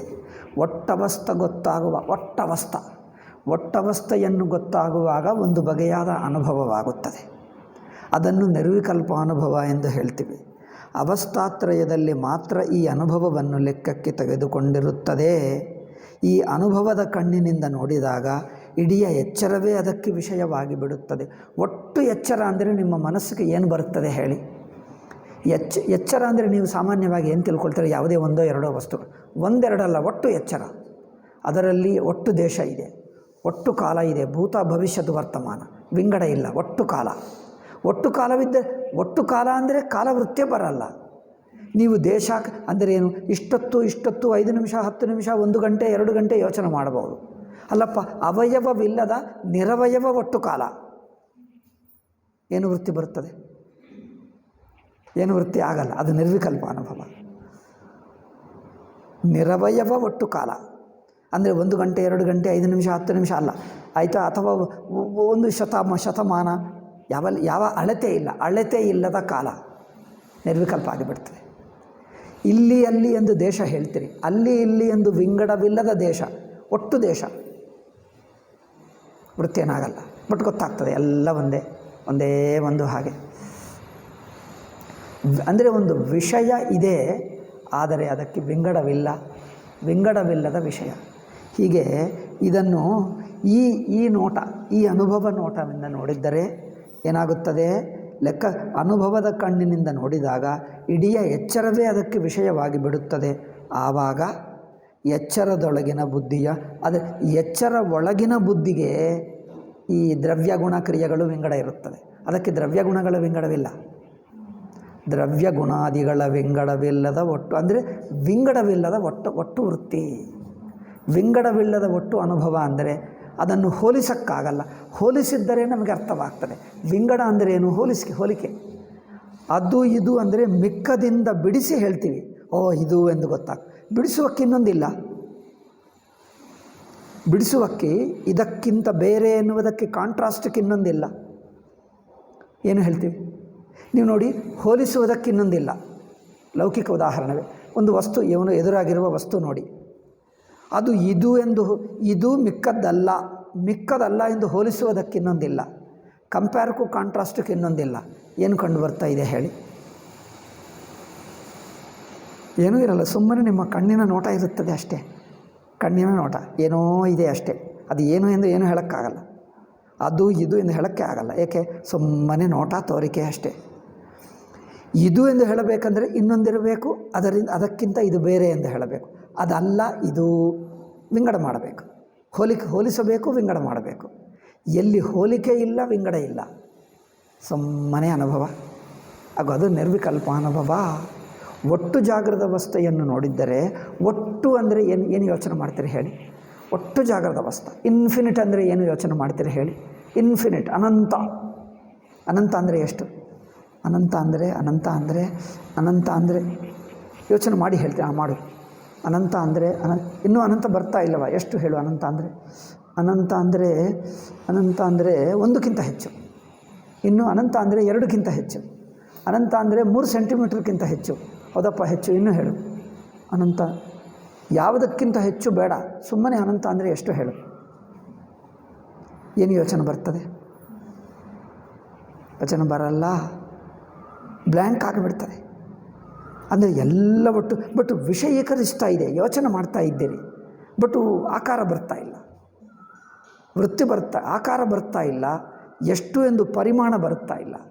ಆಕಾರ ಬರ್ತಾ ಇಲ್ಲ, ಪರಿಮಾಣ ಬರ್ತಾ ಇಲ್ಲ, ಬಟ್ ವಿಷಯ ಅನಿಸುತ್ತದೆ. ಎಲ್ಲ ಒಂದು ವಿಷಯ ಅನಿಸುತ್ತಾ ಇದೆ, ಬಟ್ ಅದಕ್ಕೆ ಆಕಾರ, ಪರಿಮಾಣ, ಕಂಪೇರ್, ಕಾಂಟ್ರಾಸ್ಟ್ ಇಲ್ಲ, ಹೋಲಿಕೆ ಇಲ್ಲ. ಆದರೂ ಸುಮ್ಮನೆ ಅನುಭವವಾಗ್ತದೆ. ಆ ತರಹ ಒಟ್ಟು ಎಚ್ಚರ ನೋಡಿದ್ದರೆ ಆಗುತ್ತದೆ. ಆ ತರಹ. ಆದ್ದರಿಂದ ಈ ಅನುಭವದ ಕಣ್ಣಿನಿಂದ ನೋಡಿದಾಗ ಇಡೀ ಎಚ್ಚರವೇ ಅದಕ್ಕೆ ವಿಷಯವಾಗಿ ಬಿಡುತ್ತದೆ. ಆಗ ಎಚ್ಚರದೊಳಗಿನ ಬುದ್ಧಿಯ ಅನುಭವವಾಗಲಿ, ಅನುಭವದಿಂದ ಆಗುವ ದ್ರವ್ಯ ಗುಣಕರ್ಮ ಸಂಬಂಧವಾಗಲಿ ವ್ಯವಹಾರವಾಗುವುದಿಲ್ಲ. ದ್ರವ್ಯ ಗುಣಕರ್ಮ ಹೇಳೋಕ್ಕಾಗಲ್ಲ. ಅಂದರೆ ಹೋಲಿಸಿದ್ದರೆ ಇಷ್ಟು, ಇದಕ್ಕಿಂತ ಹೆಚ್ಚು, ಇದಕ್ಕಿಂತ ಕಮ್ಮಿ, ಇಷ್ಟೇ ಇದೆ, ಇನ್ನಿಲ್ಲ, ಈ ವ್ಯವಹಾರವಿಲ್ಲ. ವ್ಯವಹಾರ ಅಂದರೆ ಮಾತು ಇಲ್ಲ, ವೃತ್ತಿ ಇಲ್ಲ, ಅದು ಇದು ಕಂಪೇರ್, ಕಾಂಟ್ರಾಸ್ಟ್ ಯಾವುದೂ ಇಲ್ಲ. ವ್ಯವಹಾರವೇ ನಿಂತು ಹೋಯಿತು. ಸುಮ್ಮನೆ ನಿರ್ವಿಕಲ್ಪ ಅನುಭವ, ವ್ಯವಹಾರವೇ ಇಲ್ಲ. ಈ ಅನುಭವದ ಆಧಾರದಿಂದ ನೋಡಿದ್ದರೆ ಎಚ್ಚರವು ಒಂದು ಕೂಡ ಅಲ್ಲ. ಈ ಅನುಭವ ದೃಷ್ಟಿಯ ನೋಡಿದ್ದರೆ ಎಚ್ಚರವು ಒಂದಿಲ್ಲ ಅಲ್ಲ, ಯಾವ ಅವಸ್ಥೆಯೂ ಇಲ್ಲ. ಏಕೆಂದರೆ ಅದರಲ್ಲಿ ಸಂಖ್ಯೆಯ ಸೋಂಕು ಇಲ್ಲವೇ ಇಲ್ಲ. ಎಷ್ಟು ಇದೆ, ಯಾವುದಿದೆ ಎನ್ನುವುದು ಹೇಳೋಕ್ಕಾಗಲ್ಲ. ಎಷ್ಟಿದೆ ಎಂದಿಲ್ಲ, ಇದು ಮಾತ್ರ ಇದೆ, ಇನ್ನೊಂದಿಲ್ಲ ಅಂದರೆ ಆ ವಿಂಗಡ ಹೋಲಿಸುವಕ್ಕಿಲ್ಲ. ಇದು ಇದೆ, ಏನಿದಪ್ಪ ಅಂದರೆ ಇಷ್ಟಿದೆ ಅಂತ ಹೇಳ್ತಾರೆ. ಇಷ್ಟು ಎಂದು ಹೇಳದೆ ಹೇಳು. ಇಷ್ಟು ಎಂದು ಯಾವುದೇ ಒಂದಾನೊಂದು ಪರಿಮಾಣ ಹೇಳದೆ ತಿಳ್ಕೊ. ಗೊತ್ತಾಗ್ತಾ ಇದೆ, ಬಟ್ ಏನು ಹೇಳೋಕ್ಕಾಗಲ್ಲ. ಗೊತ್ತಾಗ್ತಾ ಇದೆ, ಬಟ್ ಏನು ಹೇಳೋಕ್ಕಾಗಲ್ಲ ಅಂದರೆ ವೃತ್ತಿ ಆಗ್ತಾ ಇಲ್ಲ. ನಿರ್ವಿಕಲ್ಪ ಅನುಭವ ಆಗುತ್ತದೆ ಹೊರತು ಹೇಳೋಕ್ಕಾಗಲ್ಲ, ಮಾತಾಡೋಕ್ಕಾಗಲ್ಲ. ಯಾಕಂದರೆ ಹೇಳುವುದಂದರೆ ಮತ್ತೆ ಕಲ್ಪನಾ. ಅಷ್ಟು ಇಷ್ಟು ಹೋಲಿಕೆ ಆಗಿಬಿಡ್ತದೆ. ಅಷ್ಟು ಇಷ್ಟು ಹೋಲಿಕೆ, ಪರಿಮಾಣ, ಆಕಾರ ಅದು ಯಾವುದಿಲ್ಲ, ಬಟ್ ಸುಮ್ಮನೆ. ಆದ್ದರಿಂದ ನೋಡಿ, ಒಂದು ಕೂಡ ಅಲ್ಲ. ಆದ್ದರಿಂದ ಈ ಅನುಭವ ದೃಷ್ಟಿಯ ನೋಡಿದ್ದರೆ ಒಂದು ಅವಸ್ಥೆ ಎಂದೂ ಹೇಳೋಕ್ಕಾಗಲ್ಲ. 3 ಅವಸ್ಥೆಗಳು, 3 ಹೇಳೋಕ್ಕಾಗಲ್ಲ, ಒಂದು ಅವಸ್ಥೆ ಹೇಳೋಕ್ಕಾಗಲ್ಲ. ಏಕೆಂದರೆ 3, 1 ಎನ್ನುವುದು ಮತ್ತೆ ಹೋಲಿಕೆ. 3, 1 ಎನ್ನುವ ಸಂಖ್ಯೆ, ಅದರಿಂದ ಸಂಖ್ಯೆಯೇ ಇಲ್ಲ. ನಾವೇನು ಹೇಳ್ತೀವಿ, ಪರಮಾತ್ಮ ಅದ್ವೈತಂ ಬ್ರಹ್ಮ ಎಂದು ಹೇಳಿದ್ದರೆ ಮುಸಲ್ಮಾನರು, ಕ್ರಿಶ್ಚಿಯನ್ ಹೇಳ್ತಾರೆ ನಾವು ಒಂದೇ ದೇವರೆಂದು ಒಪ್ಕೊಂಡಿದ್ದೀವಿ, ದೇವರೊಂದೇ, ಅಲ್ಲ ಒಬ್ಬನೇ. ನಿಮ್ಮದು ಒಬ್ಬೆ ಎಂದು ಸಂಖ್ಯಾತ್ಮಕ ಒಬ್ಬ, ನಮಗೆ ಸಂಖ್ಯವನ್ನು ಮೀರಿದ ಒಬ್ಬ ಒಂದು. ಈ ಒಂದೆನ್ನುವುದು ಸಂಖ್ಯಾರೂಪ ಅಲ್ಲ. ಯಾವ ಸಂಖ್ಯಕ್ಕೆ ತಲುಪದೆ, ಯಾವ ಸಂಖ್ಯಕ್ಕೆ ಎಟಕದೇ ಇರುವಂಥ ಒಂದು ಇದು. ಈ ಒಂದು ಅಂದರೆ ಒಂದಲ್ಲ, ಇದು ಎಲ್ಲವೂ ಒಂದೇ ಆಯಿತು. ಆ ಒಂದು ಎನ್ನುವ ಮಾತು ಹೊಂದಲ್ಲ ಅಲ್ಲಿ. ಇದನ್ನು ನೋಡಿಕೊಂಡು ಅವರು ಹೇಳ್ತಾರೆ, ಹೌದು ನೀವು ಅದ್ವೈತ ಅಂದರೆ ಒಂದು ಅರ್ಥ ಅಲ್ಲವೇ, ನಾವು ಒಂದೇ ದೇವರು. ನಿಮ್ಮ ಒಂದು ಸಂಖ್ಯಾರೂಪ ದೇವರು, ನಮಗೆ ಸಂಖ್ಯೆ ಇಲ್ಲ. మరి ಅದ್ವೈತ ಎಲ್ಲ ಒಂದೇ ಹೇಗೆ ಆಗ್ತದಪ್ಪ? ಎಲ್ಲ ಮತಗಳು ಒಂದೇ, ಅವರು ಒಂದೇ ದೇವರು ಹೇಳಿದ್ದಾರೆ, ಅದ್ವೈತಗಳು ಒಂದೇ ಹೇಳ್ತಾರೆ. ಈ ನೆಹರು ಟೈಪ್ ಆಫ್ ಮೂರ್ಖತನ ಇದು. ಯಾವ ಕಾಮನ್ ಸೆನ್ಸ್ ಇಲ್ಲದೆ ಬೇಬಿ ಹಾಗೆ, ಲೋಯರ್ KG ಹಾಗೆ ಮಾತಾಡ್ತಾನೆ. ನೆಹರು ಬುದ್ಧಿಯೆಲ್ಲ LKG ಬುದ್ಧಿ, ಅವ್ರು ಮಾಡಿದ್ದೆಲ್ಲ ಹೀಗೆ ಮಾತಾಡ್ತಾನೆ. ಅದಕ್ಕೆ ಬುದ್ಧೇ ಇಲ್ಲ. ಅವರು ಬುದ್ಧಿ ಇಲ್ಲ ಎಂದು ಅವ್ರ ಸೆಕ್ರೆಟರಿ ಹೇಳಿದ. ಮತ್ತ ಈ PO ಮತ್ತ ಎನ್ನುವುದು ಅವರು ಬಯೋಗ್ರಫಿ ಬರೆದ, ರೆಮಿನಿಸೆನ್ಸಸ್ ಆಫ್ ನೆಹರು ಎಂದೊಂದು ಪುಸ್ತಕ ಬರೆದ, ಆನ್ಲೈನಲ್ಲಿ ಸಿಗ್ತದೆ. ಅವನು ಹೇಳ್ತಾನೆ, Nehru is a person is a fellow a singly without ಬುದ್ಧಿ ಎಂದು ಹೇಳ್ತಾನೆ. ಅವ್ರಿಗೆ ಬುದ್ಧೇ ಇಲ್ಲ, ನೇರಾಗಿ ಹೇಳಿಬಿಟ್ಟು ಅವನಿಗೆ ಬುದ್ಧೇ ಇಲ್ಲ, ಅವ್ರಿಗೆ ಯೋಚನೆ ಇಲ್ಲ. ಯಾವುದೇ ವಸ್ತು ಕೇಳಿದರೆ ಏನು ಮಾಡಬೇಕು ಅವ್ರಿಗೆ ಗೊತ್ತೇ ಇಲ್ಲ, ಯೋಚನೆ ಇಲ್ಲ ಅವರಿಗೆ. ಇನ್ನೊಬ್ಬರು ಹೇಳಿದರೆ ಅದು ತಿಳ್ಕೊಂಡು ಅದೇ ರಿಪೀಟ್ ಮಾಡ್ತಾನೆ, ಅವ್ರಿಗೆ ಗೊತ್ತೇ ಇಲ್ಲ. ಆದ್ದರಿಂದ ಇನ್ನೊಂದಿದ್ದರೆ ಹೋಲಿಸೋಕ್ಕಾಗ್ತದೆ, ಅಷ್ಟು ಇಷ್ಟು ಹೇಳೋಕ್ಕ ಪರಿಮಾಣ ಇಲ್ಲ, ಆಕಾರವಿಲ್ಲ, ಸಂಖ್ಯೆ ಇಲ್ಲ, ಆದರೂ ಗೊತ್ತಾಗ್ತದೆ. ಅಂದರೆ ನೀವು ಒಂದು ವಿಷಯವಾಗಿ ಯೋಚನೆ ಮಾಡ್ತಾ ಇದ್ದೀರಿ, ಬಟ್ ಅದಕ್ಕೆ ಪರಿಮಾಣ, ಸಂಖ್ಯಾ, ಹೋಲಿಕೆ ಏನೂ ಇಲ್ಲ. ಜಸ್ಟ್ ನಿರ್ವಿಕಲ್ಪ ಅನುಭವ ಅಂದರೆ ಇದು ನಿರ್ವಿಕಲ್ಪ ಪ್ರತ್ಯಕ್ಷ, ನಿರ್ವಿಕಲ್ಪ ಅನುಭವ. ಇದರಿಂದ ಸಂಖ್ಯೆಯೂ ಇಲ್ಲ, ಒಂದು ಅವಸ್ಥೆನೂ ಹೇಳೋಕ್ಕಾಗಲ್ಲ. ಮೂರೆಂಬುದು ಇಲ್ಲವೇ ಇಲ್ಲ. ಮೂರಿಲ್ಲದಿದ್ದರೆ ಒಂದು ಅವಸ್ಥೆ ಇರುತ್ತದೆ, ಮೂರಿಲ್ಲದಿದ್ದರೆ ಒಂದು ಹೇಳೋಕ್ಕಾಗಲ್ಲ. ಇನ್ನೊಂದಿದ್ದರೆ ಹೋಲಿಸೋಕ್ಕಾಗ್ತದೆ, ಇನ್ನೊಂದಿಲ್ಲ ಅಂದರೆ ಒಂದು ಹೇಳೋಕ್ಕಾಗಲ್ಲ. ಜಸ್ಟ್ ಇದೆ ಇದೆ ಇದೆ, ಎರವು ಅಷ್ಟೇ, ಎರವು ಬಿಟ್ಟು ಏನೂ ಇಲ್ಲ. ಆದ್ದರಿಂದ ಇದು ನೋಡಿ, ಇದು ಸ್ವಾಮೀಜಿ ದಪ್ಪಕ ಮಾಡಿದ್ದಾರೆ, ಅಂಡರ್ಲೈನ್ ಮಾಡಿದ್ದಾರೆ ಸ್ವಾಮೀಜಿ ಇದರಲ್ಲಿ.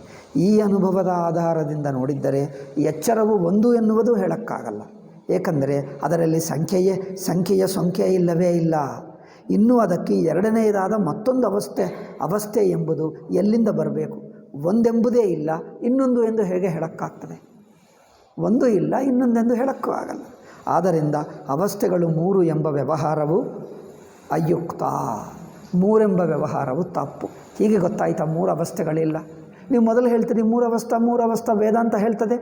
ಮೂರು ಅವಸ್ಥಾ ತಾತ್ಕಾಲಿಕವಾಗಿ ಅಜ್ಞಾನಿ ದೃಷ್ಟಿಯನ್ನು ಒಪ್ಪಿಕೊಂಡು ಮಾತಾಡ್ತಾ ಇದೆ.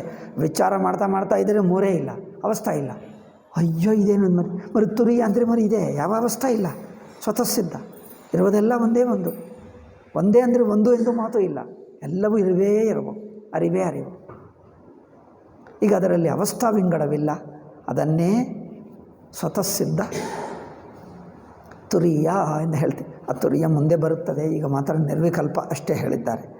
ಆಯಿತು, ಇದು ಮೂರನೆಯ ಯುಕ್ತಿ ಆಯಿತು. ನಾಲ್ಕನೆಯ ಯುಕ್ತಿಯಲ್ಲಿ ಸ್ವಲ್ಪ ಇದೆ, ಇನ್ನೊಂದಿದೆಯಾ?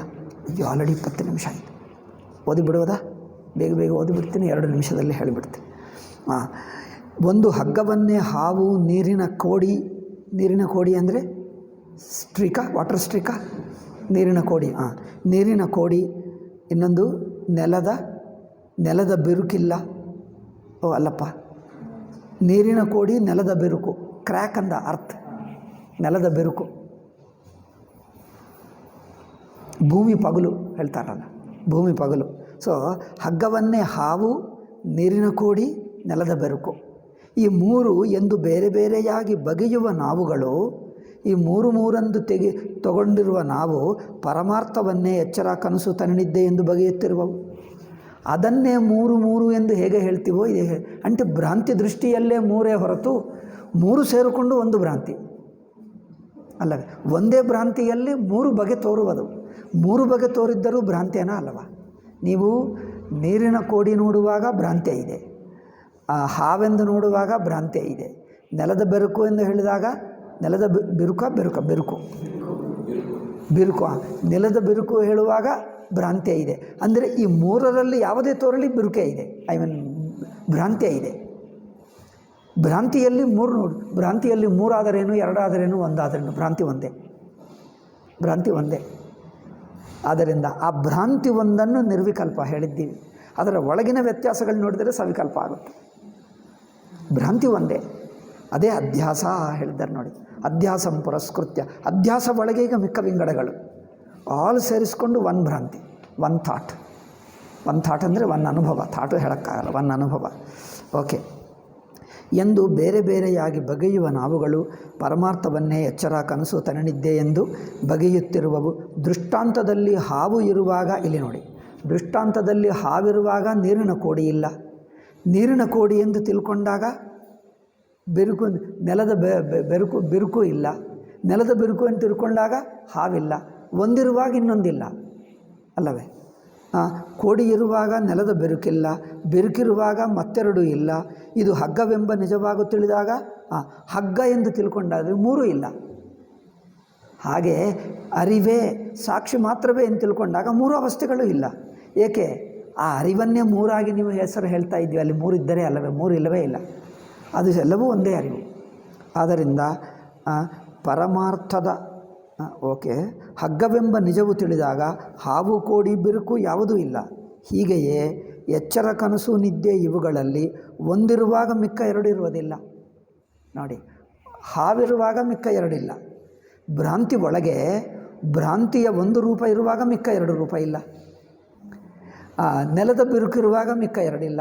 ಹಾಗೆ ಎಚ್ಚರ ಇರುವಾಗ ಮಿಕ್ಕ ಎರಡಿಲ್ಲ. ಕನಸಿರುವಾಗ ಮಿಕ್ಕ ಎರಡಿಲ್ಲ. ಸುಷುಪ್ತಿರುವಾಗ ಮಿಕ್ಕ ಎರಡಿಲ್ಲ. ಸ್ವಾನುಭವ ದೃಷ್ಟಿಗೆ ಮೂರು ಇಲ್ಲ.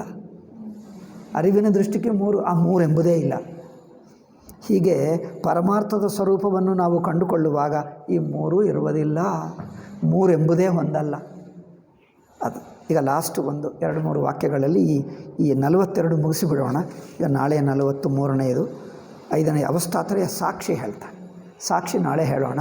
ಇವತ್ತು ಅವಸ್ಥೆಗಳು ಮೂರೆಂಬುದು ಹೊಂದಲ್ಲ, ಇಷ್ಟೇ.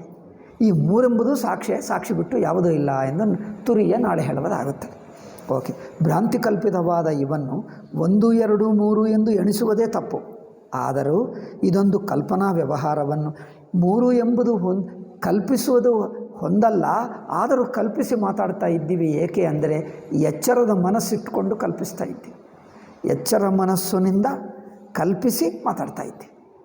ಅದು ಕೇಳುವವನಿಗೆ ಈ ದೃಷ್ಟಿಯ ಕಲ್ಪಿಸುತ್ತಾ ಇದ್ದೇನೆ ಅಂದರೆ ಗೊತ್ತಾಗ್ತದೆ, ಹೌದಪ್ಪ, ಈ ದೃಷ್ಟಿಗೆ, ನಮ್ಮ ಅನುಭವ ದೃಷ್ಟಿಗೆ ಅದು ಇಲ್ಲ.